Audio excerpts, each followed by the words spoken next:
All right. Good morning, everybody. Thank you for joining. We are very excited to kick things off for the 21st Century Casino. We've got a great lineup today.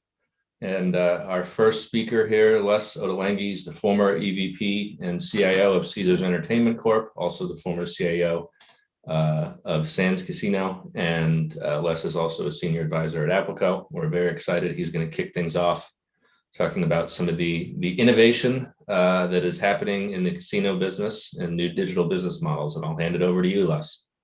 Nick, thank you. It's a pleasure to be on the 21st Century Casino seminar, webinar, and online conference sponsored by Applico, UNLV, and Blackfire Innovation. This is a topic that is near and dear to my heart. As the former CIO and EVP at Caesars Entertainment, I focused a lot on innovation and new technology. It was the same also at Sands Corp. And that's because the casino industry in general is an industry that is going through a major transformation. We can certainly see it in the form of online gambling, sports betting, iGaming, even what would be considered social gaming. And in that respect, there's this entire sea change of what would be the new technology and innovation that goes with being a 21st century casino.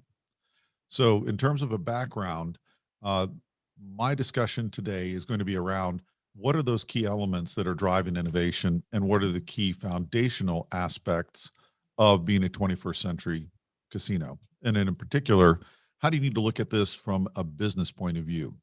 Is it just about a single thing like sports betting, or is it more of what is called a platform strategy, meaning not technology platform, but a business strategy which happens to be driven through technology? And that's really what is at the essence of the 21st century casino. So if you take a look here on the screen, I have a slide which talks about consumer behavior. Now, consumer behavior has absolutely changed over what we could say the last 20 or 30 years, but it seems to have become coherent in thinking for business strategy in the last 5 years. We've seen the growth of things like social media and social networks, the adoption in the last 10 years of the iPhone or smartphones, and clearly a lifestyle and behavior which is primarily focused on what are now a digital connected world, meaning that people live connected to a network somehow most of the time. And if you're going to be competitive in any market, you have to be digital first.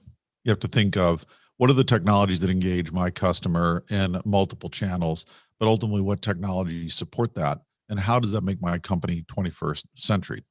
The casino industry has clearly had to think about that and is now adopting those strategies and adapting to this new type of consumer and their behavior.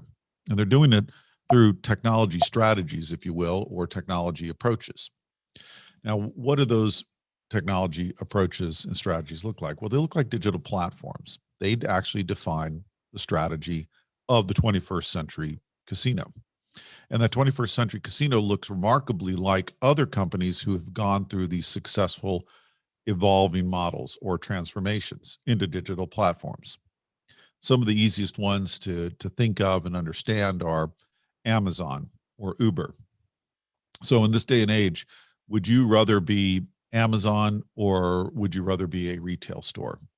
Arguably, you'd rather be Amazon because it's a digital platform, meaning that technically you go to it on a website or a URL, an address, but it has all these functions and capabilities in it which allow you as a consumer to get free delivery of something that you couldn't find anywhere else and do it within 24 hours. You can also stream movies. You can then read a book. You can do all these other things that are on this platform that make you engaged to buy more stuff off of Amazon as a retailer, whether that's movies or whether that's books or, I don't know, lawn chairs, whatever it is that you decide is important to you at that moment. I think more people shop now on Amazon by convenience than any other place. And that is definitely reflected in the numbers and in the share price of the company. But Uber's an easy example. It's a platform business. It happens to sit on a technology that is also digital. In that business is logistics of moving people and now food for food delivery. But in the future, it'll be the logistics of moving lots of other things. So would you rather be would you rather be Uber, or would you rather be a taxi company?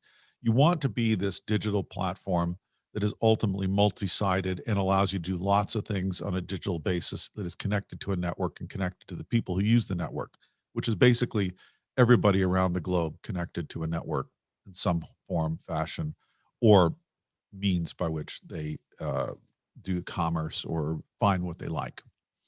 Um, this is very true as you start to look at the casino business and the gaming business as it's defined and reflected in things like video games or eSports. Technology really dominates the landscape now when you think of entertainment. In 2020, esports, or a form of video gaming that is competitive, surpassed the NFL in revenue. And then you could say, well, that's because we had a pandemic or there were other reasons there because people were staying at home. That was already going to happen. And before the pandemic started. And if you look at now the post-pandemic world, the revenue streams for esports are going to now not just exceed the NFL or surpass it in terms of revenue as a entertainment or entertainment sport. They're actually going to double what the NFL does within the next 3 years. That means that essentially a sport which was maybe defined 10 years ago and it became serious about 7 or 8 years ago is going to exceed a sport which started before World War II. And if you look at the number of players in esports, it exceeds any other form of entertainment around the globe. And people participating in video games, well, that's the number one entertainment activity around the globe. So if you took soccer, or you took what would be the World Cup, or you took Formula One racing, or you took a specific race, esports and video games exceed either the entire aggregate of those entertainment forms or one single event, which would be considered their most important finals, most important single event for those entertainment forms. So there is a whole shift towards digital gaming that is also defining now the future of the casino. And I'll tell you, the behavior has changed, and I know this in a material way because this is a photo of my son with one of the top 10 streamers from Twitch, and he's got a little pocket glider there on his arm. But my son is 13, and he is a ranked player in Rocket League, and he is also now, because he's going to have come of age, he can join as a ranked player in Fortnite. And he has his own followers, and he has his own streaming. And actually, this is how he makes his allowance money is he has these followers and he has his little ads and things. Plus he codes mods and such for Minecraft. And that means that behavior has changed at a generational level. And if you're a 21st century casino, this is your future customer. And your future customer is frankly not playing a game that my great-great-grandfather could understand. My great-great-grandfather could walk into a casino and still understand what a table game was, poker or blackjack. Could even understand, aside from probably the electricity and the lights and stuff, which might scare him, what a slot machine is.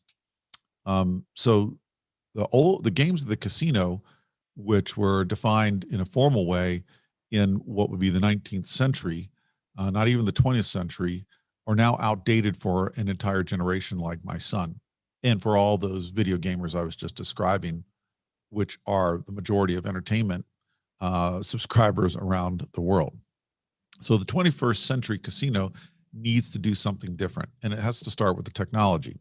Unfortunately, the 21st century casino in most cases typically has a technology architecture which looks like what you see here, a terrible sort of spaghetti connection of different old systems that really support these old slot machine models and table games and so on. and ultimately which need to be modernized either by acquiring the right technology company or the right person or the right team to modernize all of their infrastructure and, for that matter, their systems and applications. And it needs to look more like this, which is a coherent sort of service oriented platform, which has all the right back office and front office and capabilities and APIs and gateways to an omni-channel approach towards all of their systems and services. That means that the model for the casino's technology platform that lets you operate across all of your different parts of the business, hospitality and gaming, but connected to all of your team members and so on. However, that's a difficult process, and that transition and transformation requires lots of time and lots of effort to do the things that if you're in the land-based casino business, meaning the actual physical place where somebody goes to game and wager and have fun, you have to put in lots of technologies to serve the customer journey, meaning real-time offers, casino tracking, sports betting, leaderboards, all the things that people expect as part of a concierge service, even like mobile check-in, in order to feel connected to that particular physical infrastructure. But that's not a simple thing, and it is not easy to transition there. So the 21st century casino really needs to look at partners who can help them broker the acquisition of these technologies or companies that provide these technologies, and look for leaders in innovation that can then also provide the consulting services and the direction and, frankly, in some cases, business case or the handholding in order to achieve the kinds of experiences that the customer is looking for. And I mean, experiences like this, eSports lounges, actually very active, new, modern sports books, a bar setting which is more fun because it has an entire surface at the bar, which is actually a video game interface, or group opportunities. Now, mind you, there's been COVID and social distancing, but gaming in groups rather than sitting alone at a slot machine or a video game is actually much more attractive to a consumer than doing the old way of feeling isolated and just sitting there with a machine. So everything from group gaming to VR to esports, and then groups and competitions in a sports lounge of fans with different teams or the same teams, all doing different activities, from sports betting and watching videos to playing video games, is actually the present and future of the casinos. That's the 21st century casino experience at a physical level. But there's also the online piece. There's the actual iGaming online, which we're going to get to later in this conference, and a online sports betting, which is probably the definition of where we're all going, but it had a precursor in what was the social gaming, which was the non-real money wagering, but it seemed like it was playing casino games offerings by many companies, including Caesars, who built ostensibly the best online social gaming platform, Playtika, which was sold to Alibaba for $4.5 billion. Those are the experiences when you look at the 21st century casino, which matter. Really rich digital experiences on premise, brick and mortar, and then these really rich online experiences which mimic that the customer can do anywhere at any time. So how do you get there? What is the innovation strategy? Well, Blackfire and UNLV are one of our sponsors, and for Blackfire and UNLV, they have created a innovation center accelerator incubator. I was very fortunate to work with Professor Robert Rippey, who is a PhD in data science, and he and I worked actually together at Las Vegas Sands, and in 2015 remarked that the industry, meaning the casino industry, if it was going to be 21st century, really needed to have an innovation center. So we came up with an idea, got sponsorship through UNLV and Caesars, and built out what is the largest and now I think the most important innovation center and incubator for new ideas for 21st century casino gaming and wagering. And entertainment, and hospitality anywhere in the world. It is a 100,000 square foot facility in the Harry Reid Science Park in Las Vegas. And it really speaks to living in the future every day. So to become a 21st century casino, whether you're online or offline or both, which I would argue you need to be both, you need a place to run your thoughts, ideas, experiments, and incubate those into mature opportunities for your customer. In other words, figure out what they really want. And so Blackfire is that place, and that is part of the practice of being 21st century casino, consistently and constantly innovating.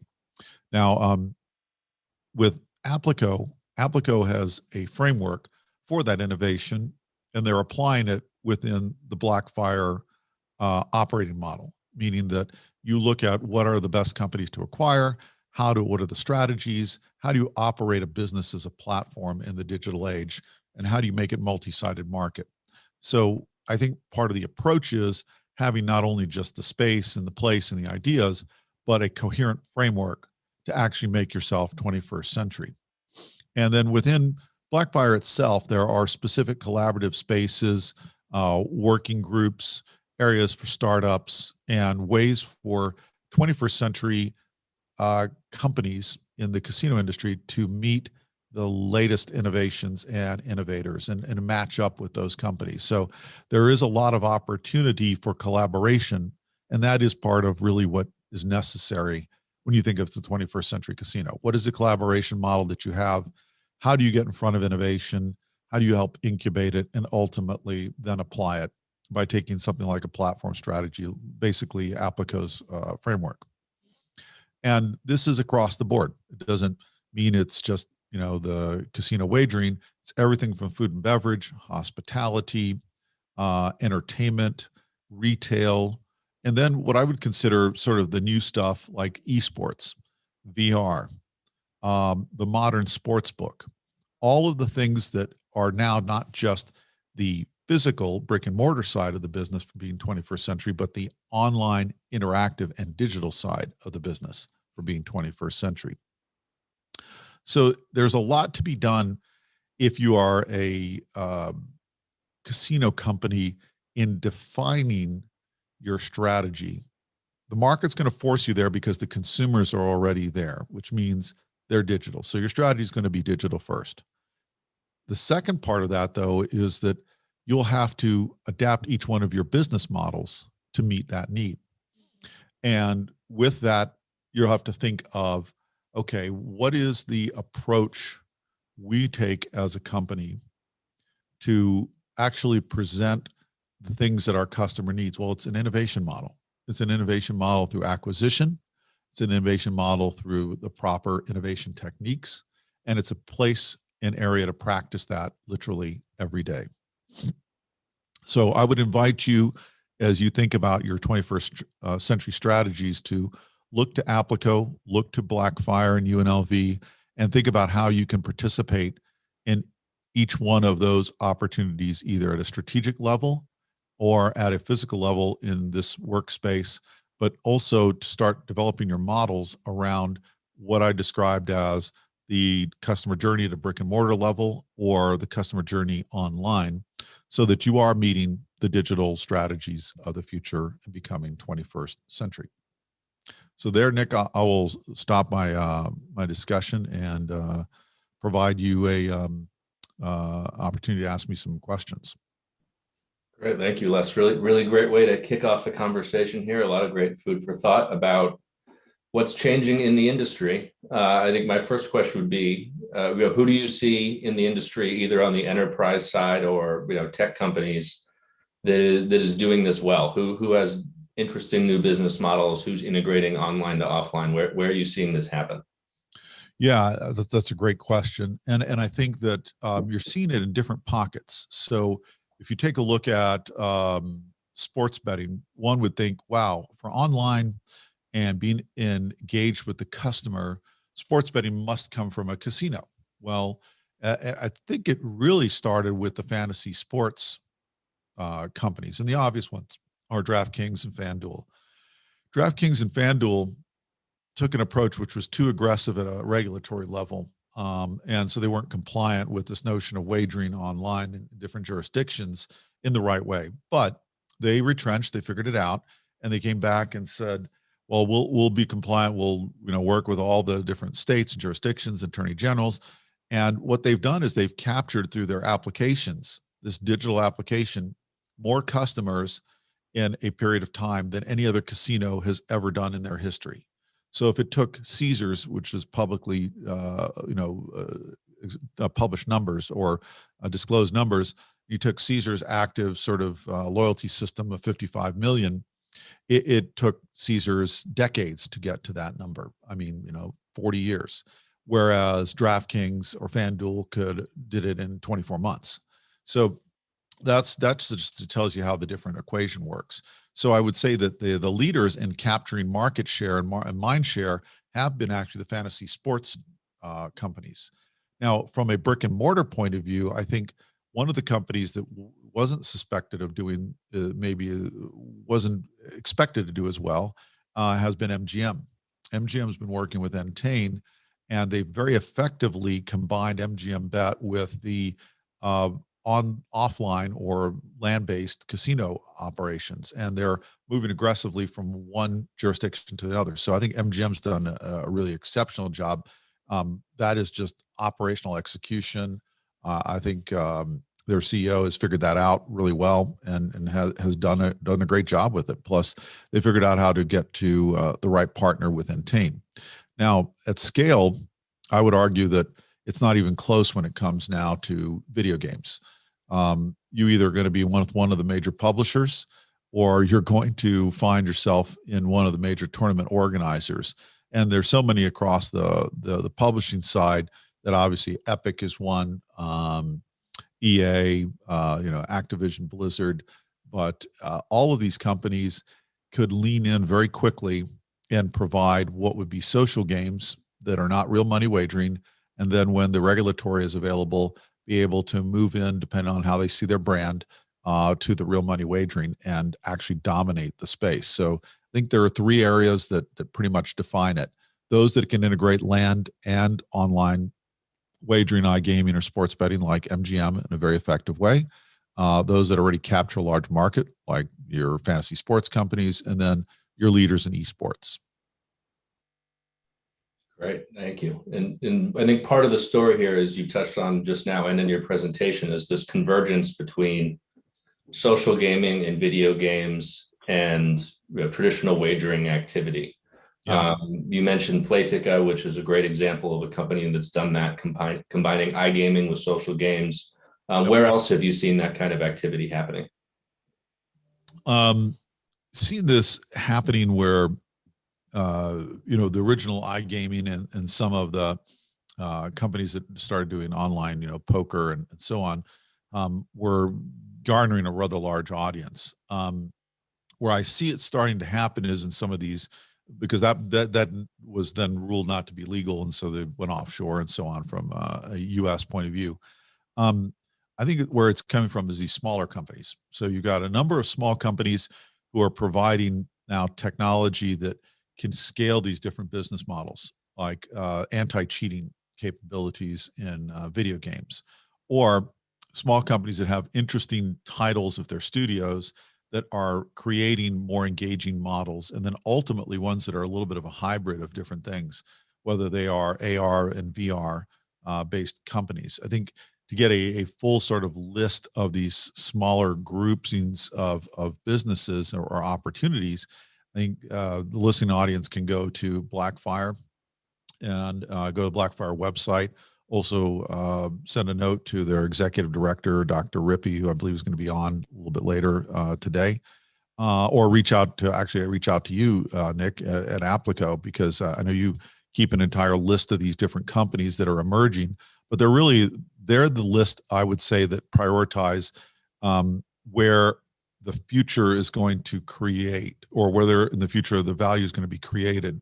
Because what I believe Blackfire does in Applico is track what's the next Playtika, track what's the next growth model, and ultimately then how a casino company or frankly could be private equity Anybody who's looking at it from an investment point of view should be putting their resources or provision for acquisition and look for who's going to be play properly and work well within their ecosystem. Great, thank you. We've got an audience question here from YouTube. We're also live on YouTube at the moment. Do you see casinos working with AI platforms like DeepMind for new video games that they offer to customers? So basically, how do you see them collaborating with big tech companies? Yeah, I think that's a great question. There's two parts to that answer. One is, and first of all, the answer is yes, but there's two parts to how the scenario starts to work. One scenario is you have AI, which looks at the regulatory compliance, which I just mentioned, but also decides how to match people and set games and rank them and prioritize the rankings so that you have continuous play. One of the biggest problems for sports books, and I think you'll hear from Melissa a little bit later on this, is that the latency between the ability to bet on a game or even inside of a game is so long that there's not enough volume. So AI is going to create opportunities for lots of competitions all the time, everywhere, much like logging into Twitch and seeing all these different games going on at once. AI will allow you to create tournaments very quickly and allow wagering across lots of different opportunities. The second part is that AI, I believe, will create opportunities for games and more interaction. So if you think of a game like boxing, you could create a game where you have a virtualized Mike Tyson and you're actually boxing against that Mike Tyson, but the game is constantly changing. Or even better, you have your own AI, which is defined within a certain scope and a certain capability by the AI betting system or the AI gaming system, and your AI is playing lots of other AIs. So your AI is actually acting as a proxy for you on all sorts of opportunities, other places. So that's where the gaming becomes interesting. You walk into a casino, your AI starts wagering for you as soon as you hit the casino entrance, and it starts playing 30 or different games that you signed up for. And maybe instead of betting just once on each one of those games, you pay $5,000 or $1,000 or $500 or $100, whatever it is, and your AI is now wagering for you across all these different games after you entered the casino. Excellent, thank you. I think that brings us to our time here. Really appreciate the presentation, Les, and a really great way to kick off the conversation. I think you're spot on that. What technology does here is it moves us to this always on state where there's less of a kind of discrete state. I go in and I'm doing wagering activity in a particular place, and it's moving it to something that can happen everywhere all the time. Yeah, I appreciate that. Thank you. Thank you for the time and the opportunity to be on your conference. Thanks for joining us, Les. Next up, we've got a session on iGaming and private capital. I know we also had a question about the legal landscape. We'll have a regulation fairness session coming up at 9:30 Pacific time. So that's coming up as well. Right now we have Alex Mozat, who's the founder and CEO of Applico and also my co-author on our book, Modern Monopolies, and Melissa Blau joining us as well. And I'll let you two kick it off.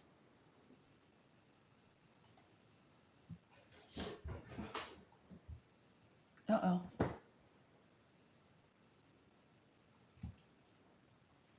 I can't hear anything.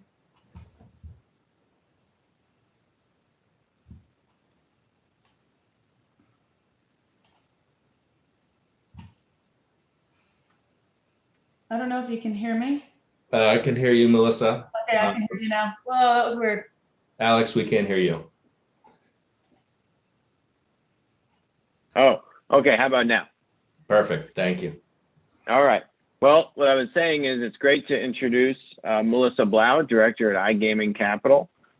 She has a plethora of experience in iGaming and sports betting as an advisor to many land-based casinos and digital players, and understands how to help them as well as the capital side of things today. So great to be here with you all. And Melissa, thank you very much for joining us.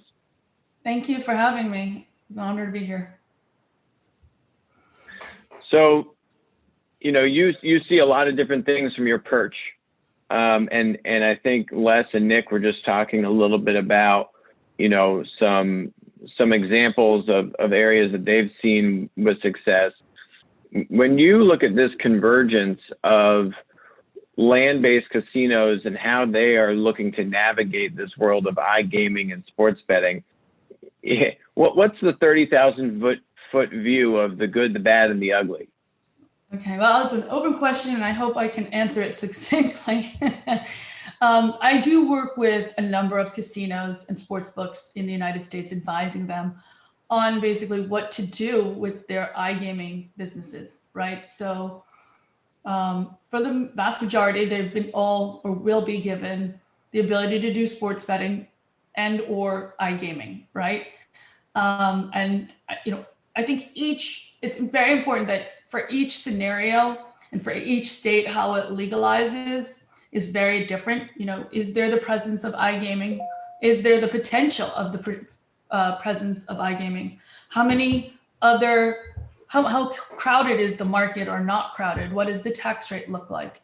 So, so when I'm speaking or helping give advice to the various different casinos, that's first and foremost what I have to look at, the framework of the decision that has to be made.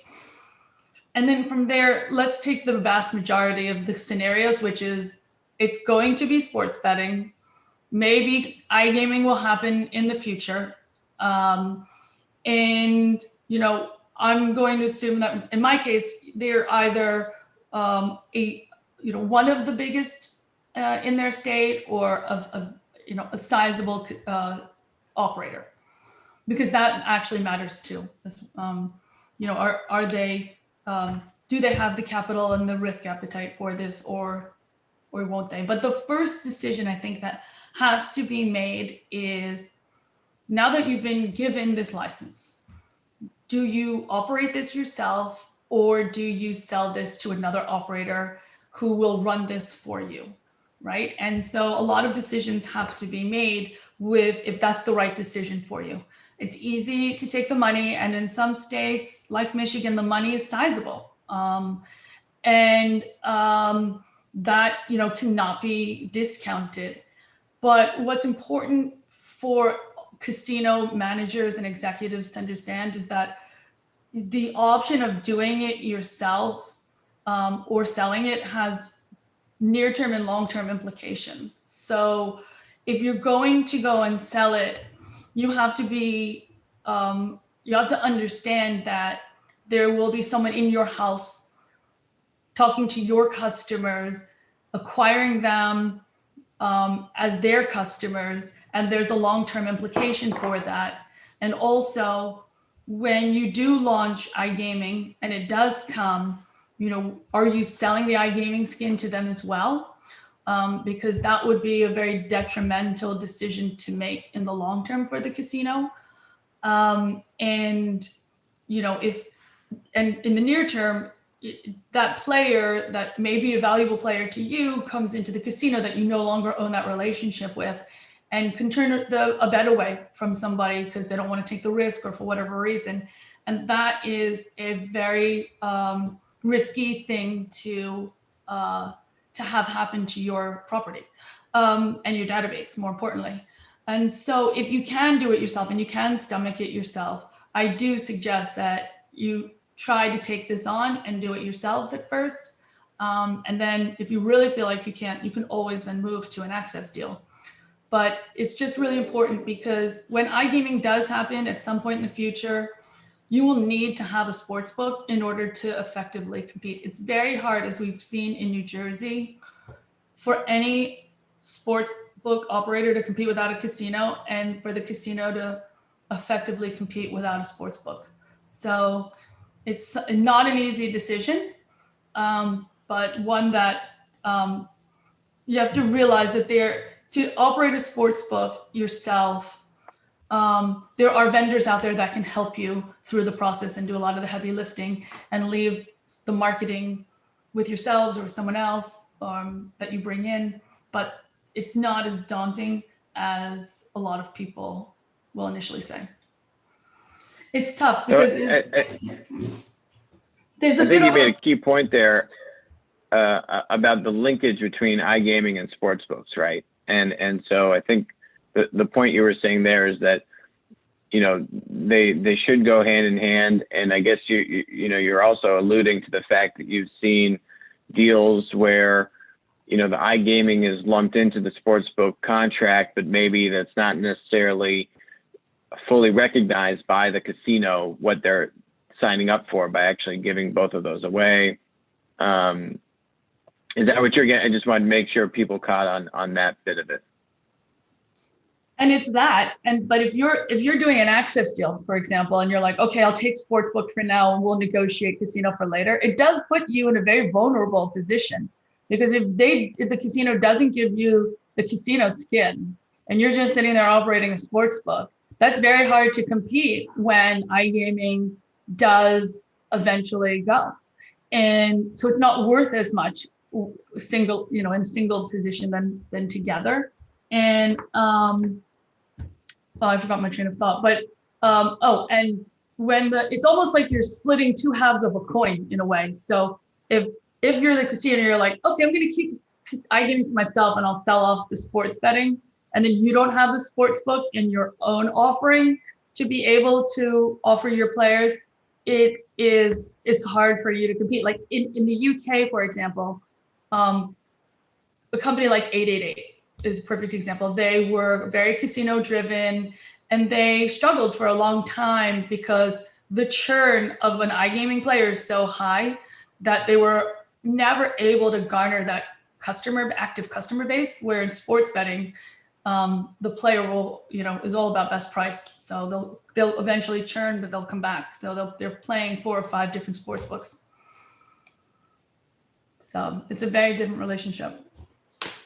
And so, you know, if we switch over to the capital side, and you're a casino looking at saying, okay, going this alone, you know, what are you seeing on the capital side, and you know, how does that translate back to a casino saying, should I do this? How could I do this given what you're seeing on capital? So, and the tricky thing is what are the intangible benefits of doing this yourself? And how can I quantify that?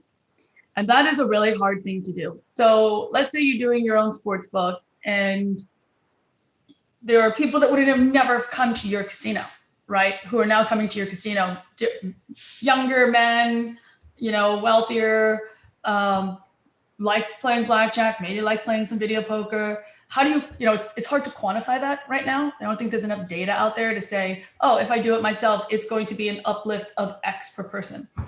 So, but it is something to take into account. On the capital side, in terms of the investment to the casino, it will depend on how large your state is for mobile. For retail, it's not, you know, it's your capital expenditures to take whatever sports bar you are or build something from scratch, how big you want to build it. You don't have to build something huge, especially to start out with. And then on the vendor side, everything, unlike land-based casino, which is very upfront CapEx driven, on the online side, everything is rev share built, right? So it's built off the back. You can even work solely with affiliates if you want to on a rev share basis, and you know, try to minimize the amount of upfront marketing that you have to spend. I don't encourage that, but you know, you have a database. It's a casino database. We all have to be aware of how valuable that is to the sports book. There will be some conversion, but you know, it's not the same player overall. So it is about developing a new relationship with a new customer base that will cost money. And but you know, once that investment is completed, you will have to continue spending it, but you'll end up with a database of players that would never have come to your casino otherwise. But on the operation side, as I was saying, it's very revenue share driven. So it's more of a de-risked model. And all the risk is on the upfront advertising. So I think one of the points you're making is that because there is an abundance of capital, a lot of these players are willing to lower the initial capex and share in the upside, right? That's certainly one of the prevalent models. Yeah, I mean, yeah, it's just the way the industry has grown up as a rev share model. The only negative about the capital and the abundance of capital is the stupidity, right? The amount of money that's being given away by the larger operators to buy market share is obscene. And that is the only negative right now. And I don't know how long it will last. We definitely saw this in Europe with a few operators that did this, which is buying market share through overly generous promotions and continuous retention bonuses. And the question is, at what point does the player become educated enough to start venturing out to other operators who may have better prices and not just all about the free bonuses? Or do they ever do that? So, right now what we've seen in Michigan, which has been super successful, is over 50% bonus back to the player, right? So, I don't know how sustainable that is. And it's a tough place to get your head around. It's like, okay, I'm going to give 50% of the money back to the player. And so it's a long game. That's all I can say. Well, and those operators are able to justify that because they and their investors are assuming that there hopefully is this winner take all dynamic, right? That if I can lock in all this demand, all this sticky consumer traction, that network effect is going to make me a winner take all or a winner take most player, and therefore all of this will have been worth it, right? Any indication if that is true? Players are fickle, right? When the music stops, they're going to go elsewhere, right? We saw it with Bet and Win back in Europe. They were on every shirt, every soccer shirt. They were everywhere. And then one day they turned off the gas and they stopped marketing and they stopped giving all these bonuses to players. And the players didn't say, "Oh, I'm good here. I'm okay." They started bonus hunting around to different operators. So, that's why I question the longevity of the model, because the switching costs are so easy. So I think people will look for another way to retain the customers. I mean, the FanDuel and the PointsBet and the DraftKings product is amazing. They've done a great job. They started really well and they've continued to improve. So it's not like they're sitting back on their laurels, but it's just really hard when those bonuses are so generous to compete. iGaming is a totally different story, right? And that's why this whole thing becomes very complicated. The decision becomes complicated because in New Jersey, there's not a land-based casino that doesn't have less than 5% market share. And 5% market share of a $1.2 billion market is pretty good. So, it all depends on what the structure of the market looks like. Are you only allowed one license, one skin? Can you have two? So it's not easy. Well, a couple of really good points in there, right? Where the sports betting model is more of, as we would put it, more of that linear model, right? You don't have that kind of two-sided network effect lock-in dynamic.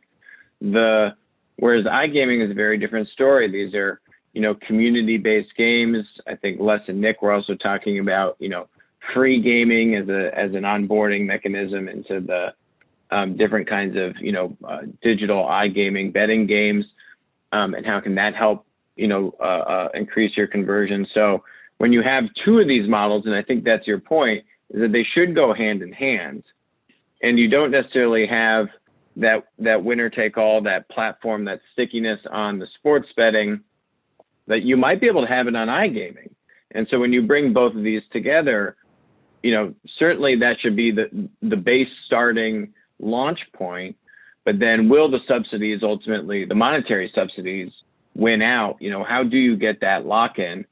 And it seems like that's still, an open question, right? Any other indicators you're seeing around that? Yeah. So there are a couple of local land-based casinos that didn't play the bonus game, right? I mean, they gave bonuses, but they didn't go aggressive. And so I point to Parks, I point to Bet Rivers, I point to Elite on the mobile side, who sensible, right? Their percentage of promotions as a percentage of their gross gaming revenue was somewhere between 10 and 20.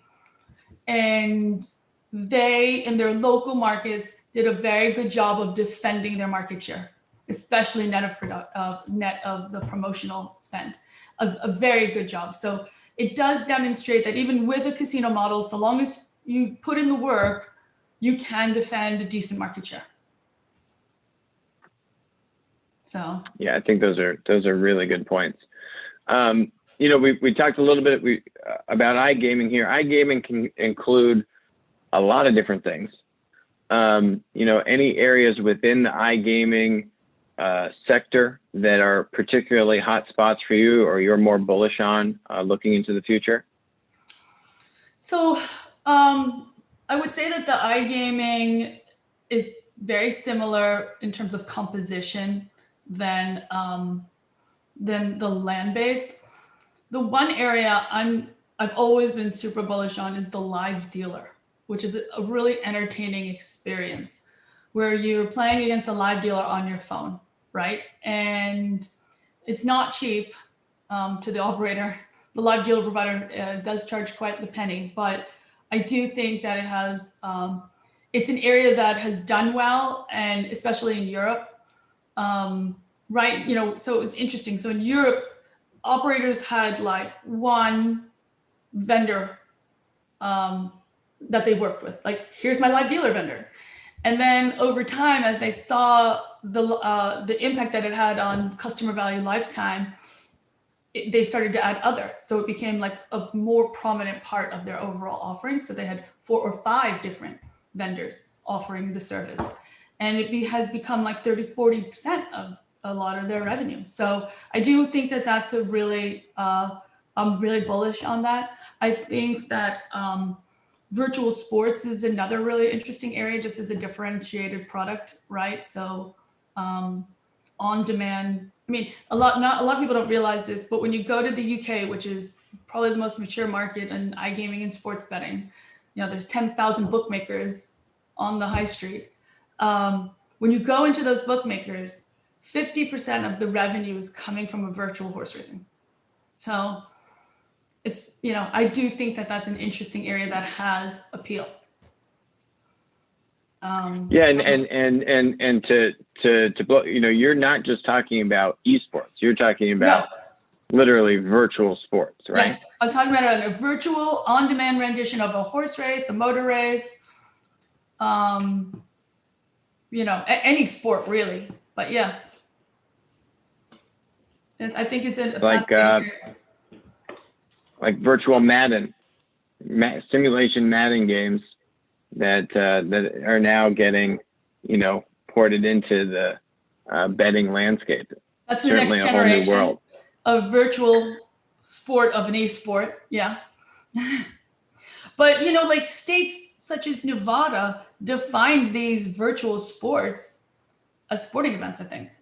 So you can put them in your sports book. So if there's a lull in interesting stuff going on in your sports book, you can play this and have your players wager on it.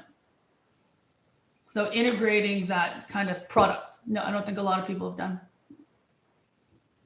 And it's a good point on the regulation there. And you were also saying before, the kind of dollars that a lot of these tech companies are raising is just bonkers. And that there isn't much correlation between, business activity, promotional bonuses, and then also the regulatory environment. Are there certain states or regions that you see having a better model than others that would warrant, greater investment than others? I think New Jersey has really done a great job. I think a number of states have fed off of New Jersey and sort of perfected. New Jersey can be difficult, right, as a regulator, but they've done a great job regulating, right? I think having multiple skins, overall for the market, depending on how many casinos there are in a particular state, couldn't warrant one, a second skin. Having 3, it's a lot, right? There's a lot of competition in New Jersey. Some of the things that I have in terms of the topics that I think it works better for the industry, not limiting the ability to wager in play or college on player props.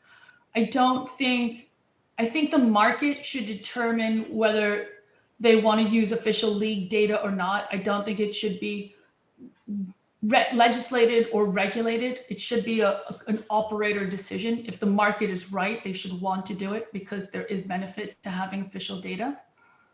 I think that obviously the tax rate and the license fee goes without saying. But I think, they're like New Jersey's done a really good job. I think Colorado's done a great job regulating. It's interesting that, they have a 10% tax rate and then they allow you to deduct the federal excise tax and all promotions. So I'm not sure how great it is for the state. It's great because the operators can be a little bit more liberal there about bonusing and not have to think about it, because the gaming tax effectively is not much, a little bit less. So they can do things with their players and communicating and take risks on bonuses that maybe in other states you might not be able to. And I think Michigan has done a good job as well. I'm trying to think of ones that, look, I think mobile is critical. States that have not, New York has done not a great job. Not only have they not allowed sports books in a location that's easily accessible, right? More players are going over to New Jersey to wager on New Jersey sports books than they are driving up to the Catskill Mountains to go wager only over the counter or through a kiosk, because you're not even allowed to do it on a device while on premise. So, and I don't understand their thinking as it pertains to whatever structure they've come up with for mobile with these 2 vendors, with 2 operators. I don't think that's going to be successful. I don't think monopolies are successful. So I'm a little worried about Florida, right? And whatever that was, I have no idea. And I think the lotteries to me are an interesting one. There isn't a lot of proof that they've done a great job with a monopoly situation, but they have a really good retail presence by use of lottery agents. So with that, I think they've done a good job. But not in monopoly. And it's a very good, detailed overview as you're looking at all the different states. When you zoom that out and you look at, what are the investors' calculus, if any, around, where they think the states are going to, or how they see regulation, playing out, because that's clearly such a huge determinant factor as to the growth ability of these different models across the country. Is there a common consensus that does make sense, or does the common consensus just not make sense as it relates to regulation? I mean, sometimes I have a tough time looking at the amount of money that's been being poured into the sports betting sector, like with this over the past, I'd say, year, right? Year and a half, with all of these SPACs, right? I'm not sure if there's a whole lot of thinking, because some of these models are tough to get my head around, some of them from an investor standpoint. And I'm talking about the larger, SPAC money of people investing on, a European company raising a SPAC and unproven in the United States, but I'm going to raise $5 billion to be successful in the United States. When there's been a lot of European companies that haven't been successful, right? And have struggled despite the fact that they're superior operators back in Europe. So, I don't not, the investor sentiment for me is, I feel like it's a bit like 1999 all over again, a little bit, where it's just like invest, let's get the money out, let's spend, and, buy market share, buy companies. It's so hard to do business nowadays because you don't know if your supplier is going to end up being acquired, right? So, it's very hard to be like, oh, I'm going to go with this sports betting provider or this platform technology provider. They could end up as your competitor very easily. So it's hard to get, it's hard to get and make decisions. Yeah, I would absolutely share in the sentiment that just overall, when I look at the broader tech, valuations going into end of last year, we saw absolutely inflation in later stage tech company valuations across the board, really being attributed to a lot of kind of like growth stage kind of PE investors going down into late stage VC. For the first half of this year, we've seen it actually now you have late stage VCs going into the early stage VC territory. So now you're seeing early stage VC valuations also increasing in the earlier part of the market. So, it just seems, to your point about where the current state of the regulation is on a state by state basis, there are some pretty critical assumptions these investors are making. One around, pretty widespread regulatory leeway for these companies to continue to expand across the country, A, and then B, the presence of some kind of winner-take-all dynamic on the iGaming side.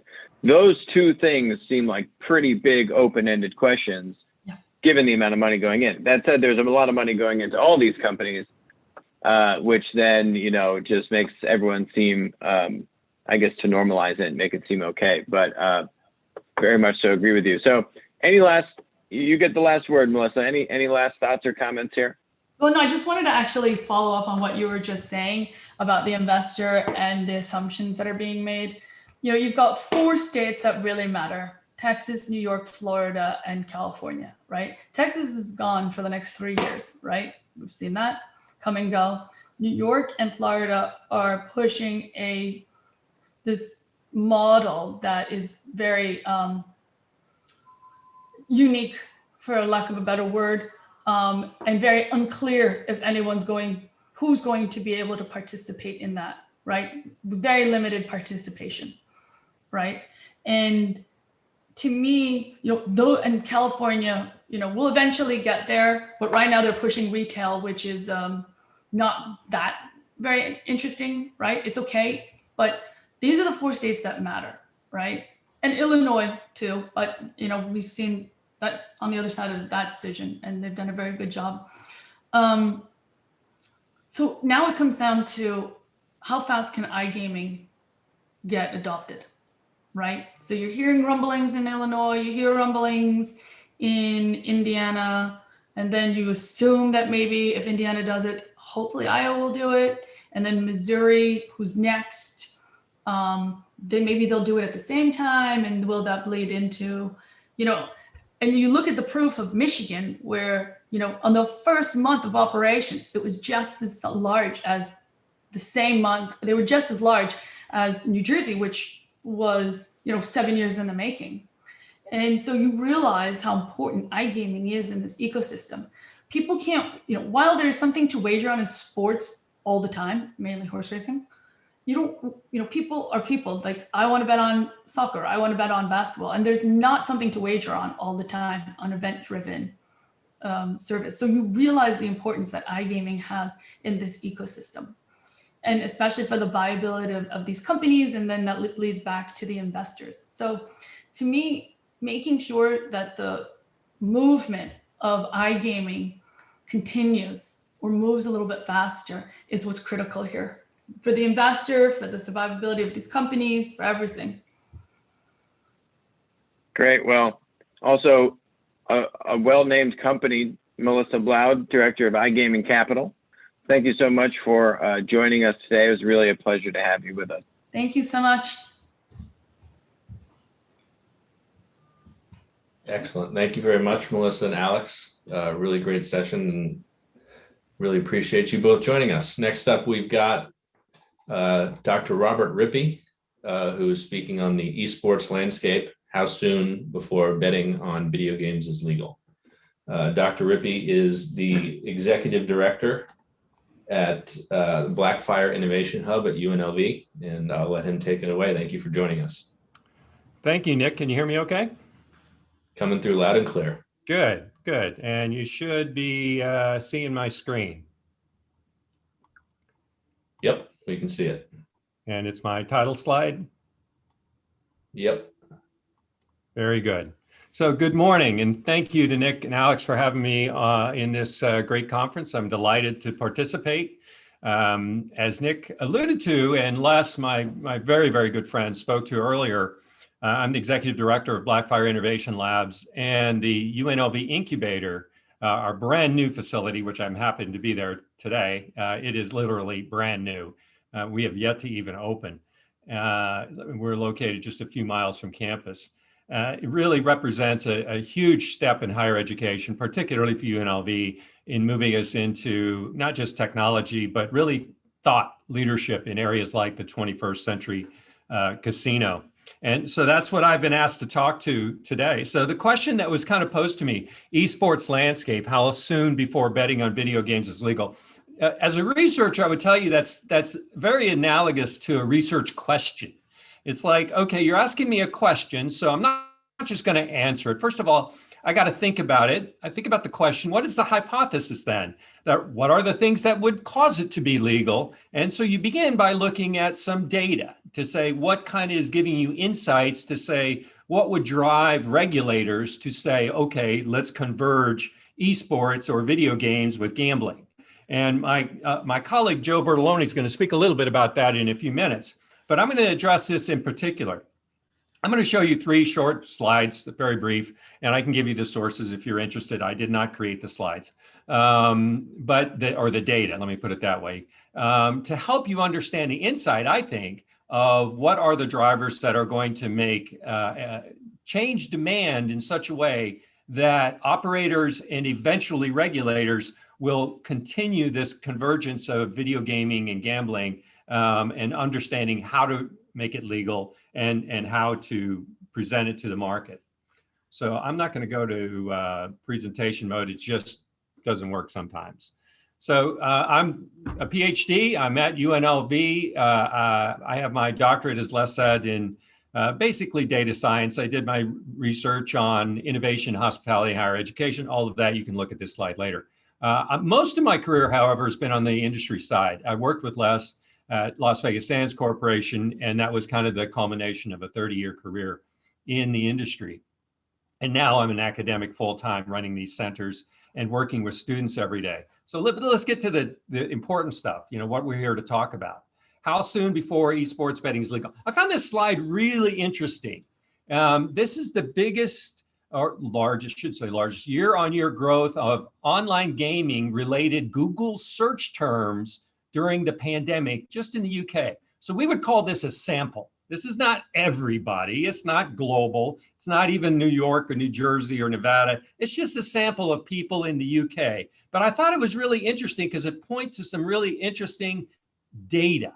Number one, the top search term was virtual Grand National, as Melissa was talking about. This virtualized horse race. Okay, it's a virtualized horse race. Everybody understands that. Most popular, the increase in search term was 12,000%. Playing poker online with friends. Notice the with friends piece on that. That's telling me something about socialized and gaming. There's a component to that that's not just playing poker. Third, online slot games. Interesting. Okay, that could be hardcore slot players looking for an outlet for the activity that they prefer. Great. Understandable. That's a good hypothesis. Hey, there's number 4. Esports betting sites. 1,000% increase. Now we expected that because the pandemic forced us all indoors and we were forced into online entertainment. And so we found new ways to entertain ourselves. That's explainable. There's a hypothesis. But I think this points to the fact that there has been and is demand. There is demand for betting on esports from this sample. Now, we could expand the sample and start looking at other areas, but I think it probably would hold true in most areas. I teach college students for the last 7 years here at UNLV, and I can tell you that this is in their mind. If we have time towards the end, I'll show you a little snippet of a video of a research project I did with a group of students, and it will confirm their interest in this integration of online entertainment, specifically what in this case, esports or video gaming and gambling in the context of a 21st century casino. Let me go on to the next one. Here's another slide. This is the total amount of esports wagered in the US 2015 to 2020. Okay, this one's probably pretty simple to explain. 2015, there wasn't a lot. There just wasn't a lot. It just wasn't legal in most places. And so there was very little activity. Okay, so you can disregard that. But what you can't disregard is 2020. 23 billion, I guess it would be. That seems excessive, but 23 million in 2020. A massive growth. It's saying that there is, again, here's a data point that's telling me that there is something significant there. Whether the number is accurate or not is irrelevant.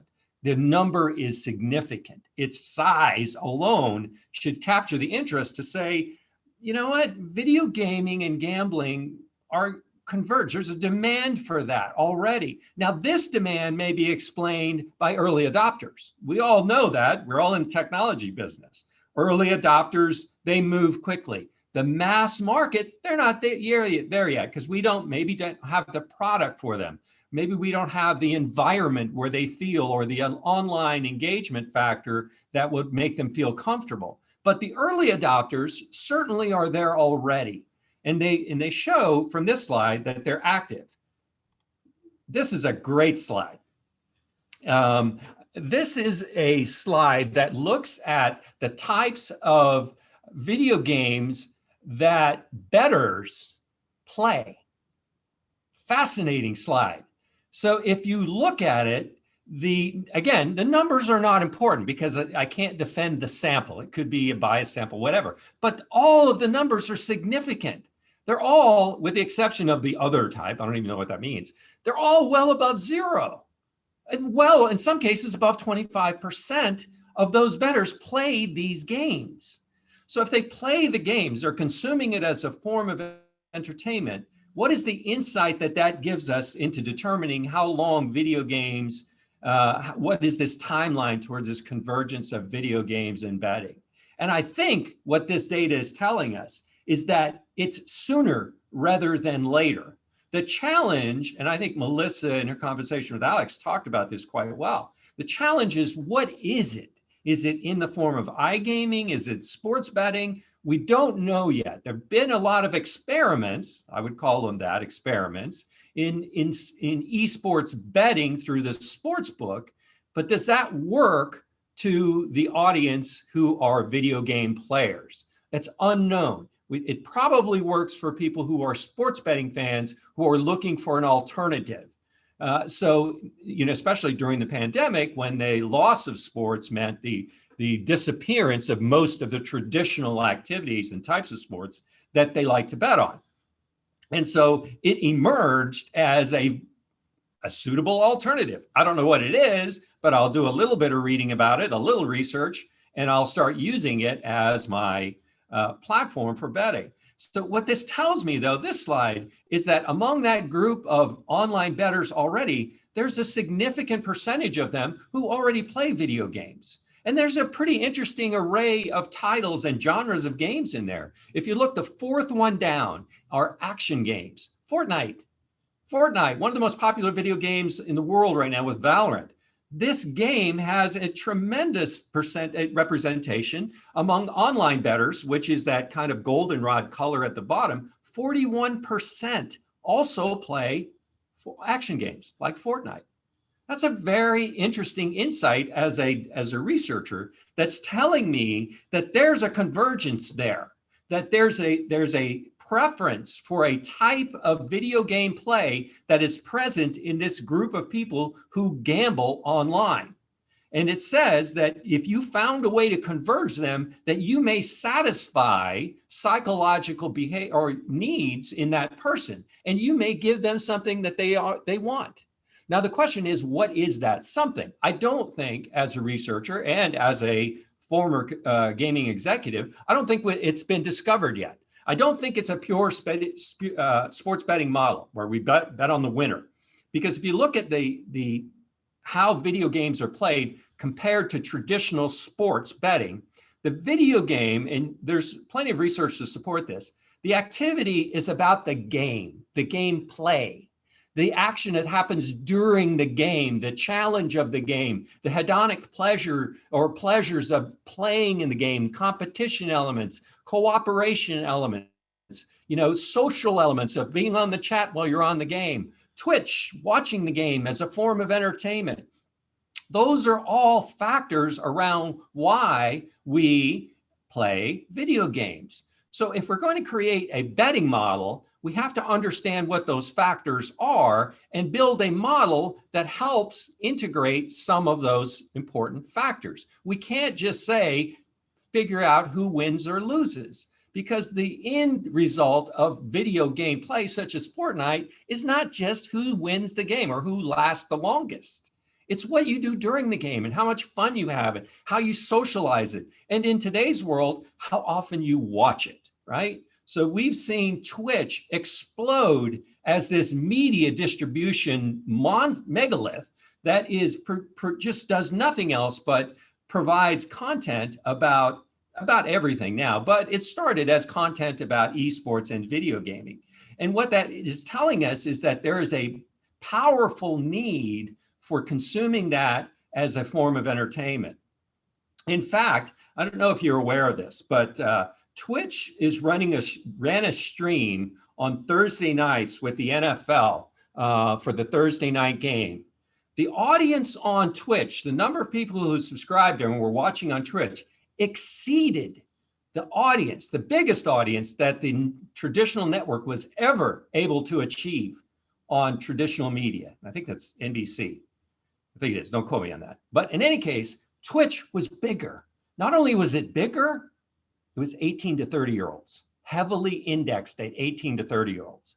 That gave them a new audience. So back to our research question, how soon before betting on video games becomes legal? Well, I think this data so far is telling us that the demand is there, that the gamers are open to the idea of betting, that the bettors are open to the idea of betting on games they play, that there is a market. There'll be early adopters who will gravitate towards it. And as it proves its viability in terms of being fun, rewarding, exciting, then it will also attract a larger group of other, either demographics or behavioral groups. So my generation, for example, I'm a boomer. So my generation, for whom most of these beautiful casinos, and I'm just a quarter of a mile from the strip here, they're built for us. We like the flashy, the beautiful, the lights, the sound, the shows, the restaurants, the fountains, all of that was built for us. So if we want to kind of accelerate that demand by that younger group or any other group, then we have to understand what these slides are telling us. And therefore put that to the savvy operators, as Les was talking about early on, who are listening for that, who are watching this data, who are working with institutes like mine to understand it. And they begin to try these things. Now, it's not a straight line. It's always a rocky road to sawtooth pattern and innovation, but eventually they'll figure it out. So I think it's really a great question. How soon will it be here? I can't answer that question because I'm not a regulator, but I will tell you that the demand is there. And these slides are giving me tremendous insight to say it should be looked at and it should be accelerated, because the first one in there, and this goes back to many of you have probably read Christensen's book, The Innovation Dilemma, the first one in there who fills this demand for an unsatisfied market wins. This is the ride share model. This is the apartment share model. They get in there first. They do it right with technology and they win. So let me go this is my second last slide. So what does this tell us? So if you're doing research projects, you always kind of get, what do you conclude, right? Well, that savvy gambling operators are going to up their interest in the potential entertainment gaming, that's video gaming, that's eSports, as a source of customer acquisition. That maybe this is a great way that we begin to acquire these customers and bring them into our fold. Second, the focus on the betting segment should continue to strengthen around eSports. There's a question here. I'll get to it in just a second. Hang on just a second. Yes, this will, and it has. And to this question, eSports has been allowed. In fact, in Nevada, it's been over 3 years that there are certain types of betting on eSports that are allowed. However, the activity in Nevada has been almost immeasurable, not so small that it's not even, doesn't even make the lowest level of a graph. It's just insignificant. That goes to my point, what I was saying before, in that finding the right method for betting, the right style, the right, or innovating the right way to bet has to be consistent with how that form of entertainment is consumed. This is not a passive activity like a slot machine. I don't sit down and watch it, push the button and watch it like I watch TV. This is something I participate in. Even as a spectator on Twitch, I participate in the entertainment because I participate in the chat and the stream. So brands in the casino, bingo, slots, verticals, I think you could throw lottery in there as well, are likely to gain more traction by targeting puzzles, word games, and trivia, particularly through mobile channels. Why? Because it showed that their players, the online players, are already interested in these things. I would take that information and like, oh, that's really interesting. So what can I do with it?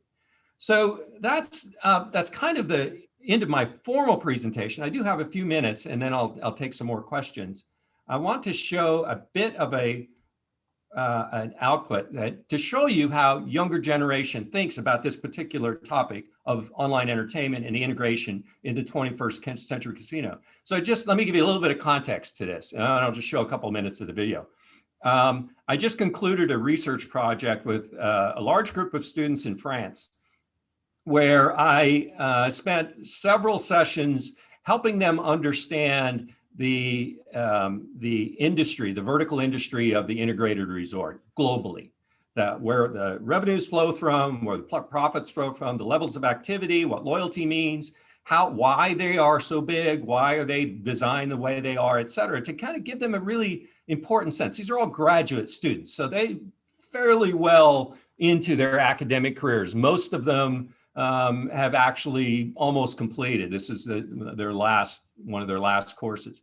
So after the end of this, what I gave them as a final assignment, and they were in teams, I had 16 teams, is I gave them a final assignment. I said, look, Japan is going to issue or will be issuing gaming licenses for 3 integrated resorts. Your job is to tell me, what is that going to look like? I don't need details. I don't need a pro forma. What I want is the vision from the perspective of you, so young people, of what that experience would be like.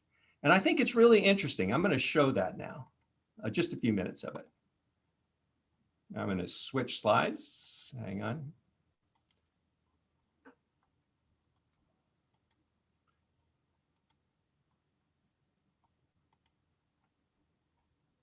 So this was Team D. I hope it's playing okay. Let us introduce you Hotel Lab, the first integrated hotel in Japan with a whole new modern casino. This amazing country is a perfect mix between tradition and modernity. But today, Hotel Lab will be the most innovative resort in the entire country. We want to mix Japanese pop culture with innovation and technology. That is why we are going to collaborate with 2 amazing Japanese brands. Thanks to an exclusive collaboration with TeamLab Group, you will experience the latest immersive technology that exists on Earth. Did you recognize her? Yes, it is Hatsune Miku. She will be our special guest for the casino and gaming areas. Imagine the world of possibilities that TeamLab will offer to Hotel Lab. Digital interactions, participative experience, more than 2,500 rooms, 20 restaurants, and 10 bars, all proposing a whole new exclusive experience. Stay with us to discover Hotel Lab. I'm going to skip through this and Architectural design, our integrated casino resort will take the shape of a futuristic skyscraper full of new technologies. This imposing and modern skyscraper will be recognizable from afar and will become an icon of Japan, celebrating Japan's high-tech reputation.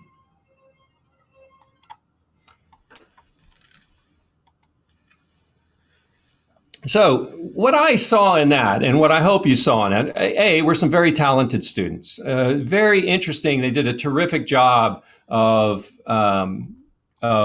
really articulating, and the video goes on. It's really, really well done all the way through. One of the things that they get to in later on in the video, and several of the other teams did as well, is I had tasked them to tell me what the casino experience was like. And across the board, all of them, it was an online experience.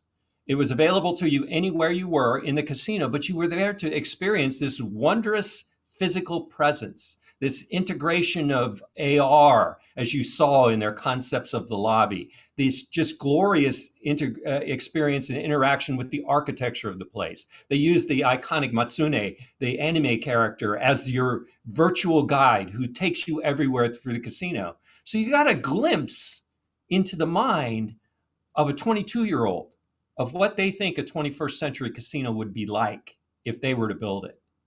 So with that, I'll finish my presentation and take any other questions. Nick, do you have any questions for me?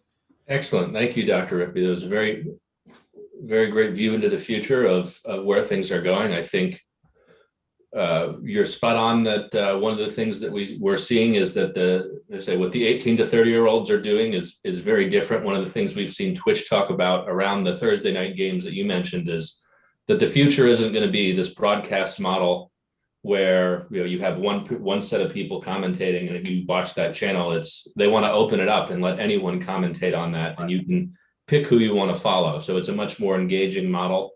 Where else other than Twitch are you seeing that kind of highly engaging or activity around digital sports or esports?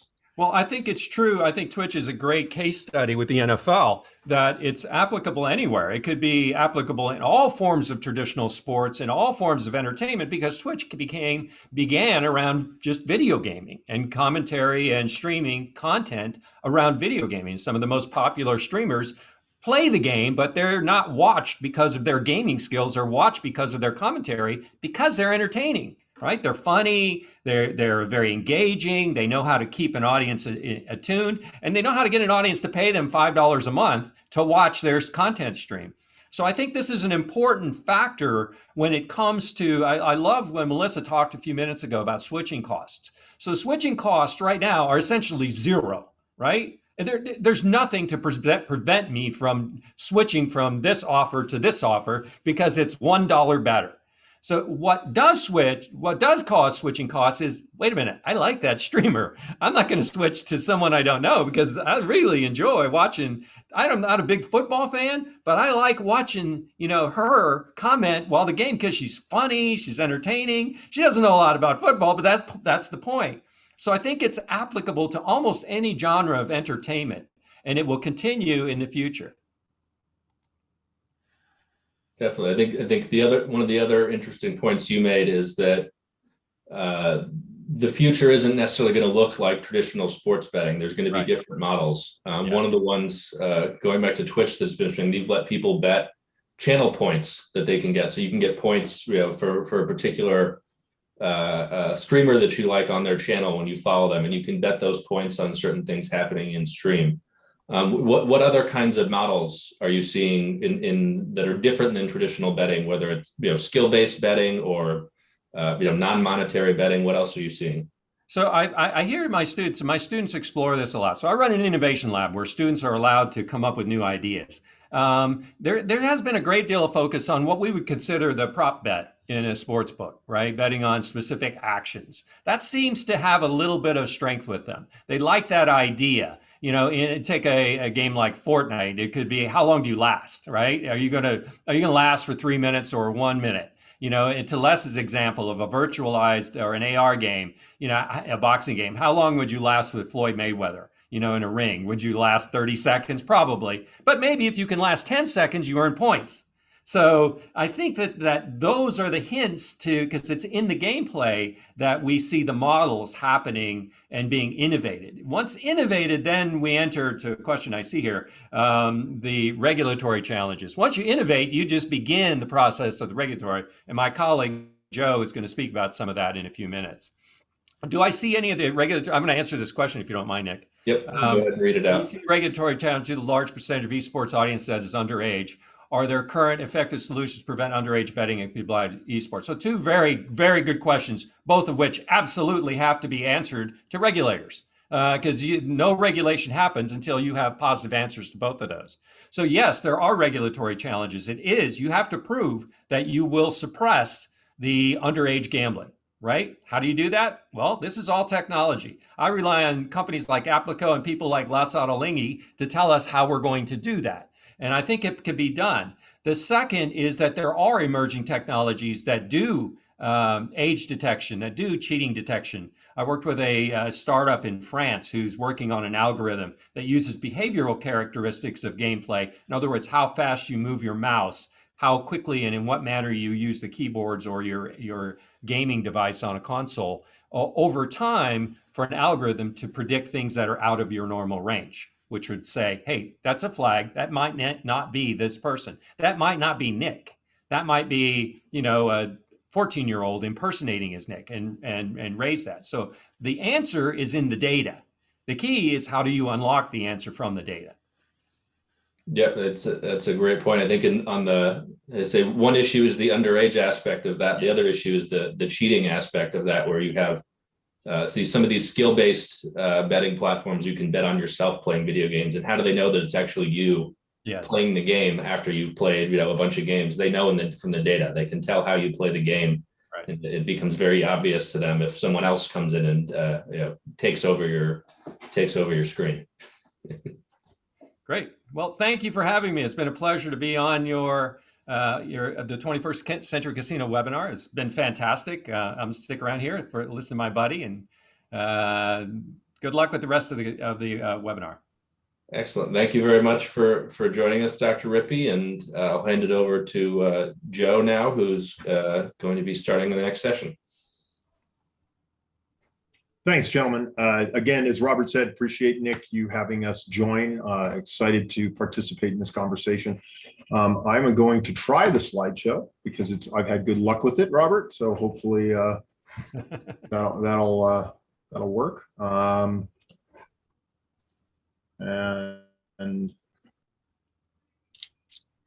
let me know if that's the case. Yep.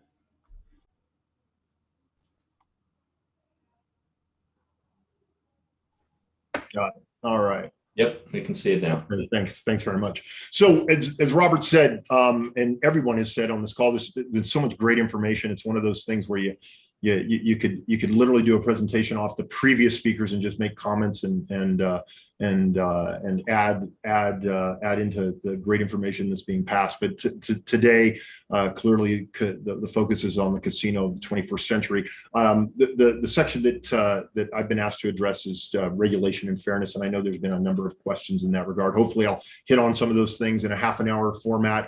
And this is a rabbit hole topic that you could spend a lot more time on, but we'll touch on some things that apply to regulation and some of the things that are going on in the industry.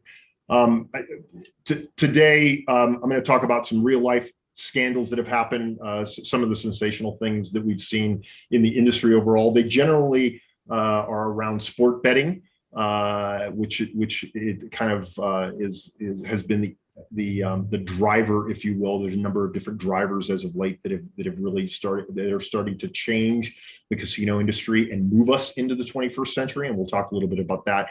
And I think I'm going to talk about what some of the threat and risk assessments are when you look at online gaming, social, eSports, and sport wagering, as from a viewpoint of both an operator and a regulator. Some of the things that the third area, some of the things that we do from a proactive standpoint, while obvious, very difficult to implement sometimes, and that's important to talk about. And then generally describe what I would call the regulatory mesh that's involved to protect the people that are involved in the entire ecosystem. A little bit about me. I have the lucky opportunity to be the executive director of the International Center for Gaming Regulation. And as Robert has said, I've used, I work with him on a regular basis, and it's a blast for me to do. I'm also an advisory board member at Blackfire. So I think that's obviously something that I love working and promoting with. And the other takeaway is I've had a lot of experience in the land-based casino industry. Relevant to this conversation is my time at the Nevada Gaming Control Board as the chief of the technology division, and then I also was the director of operations at William Hill for a period of time, which kind of relates to a lot of the conversations that we've been hearing and having today. So one of the things that, and we've all seen this kind of thing, one of the things, and heard of these kinds of things that drives a lot of the regulatory focus is the typical cheating scandals that you have in a sport betting environment. And the takeaway from this isn't so much to get into the different nuances of these various scandals, but really that is to say that cheating happens in gaming, generally speaking. It happens in sport betting, and these are, again, examples of some of the things that have happened, and I'm sure we're all familiar with it. I'm not going to go into a great deal of detail on each of these, but it's certainly in areas that the regulatory mesh is designed to prevent ultimately, but it also lies, and preventing these types of scandals also lies in several important areas of the ecosystem of gaming. Number one, obviously, the leagues that are sponsoring events is a critical component to regulation and making and ensuring that the integrity of gaming is present. Obviously, the operators that are hosting and or offering the wagers to the events, and also the supply side people that are providing the systems, the companies that are providing the systems, and the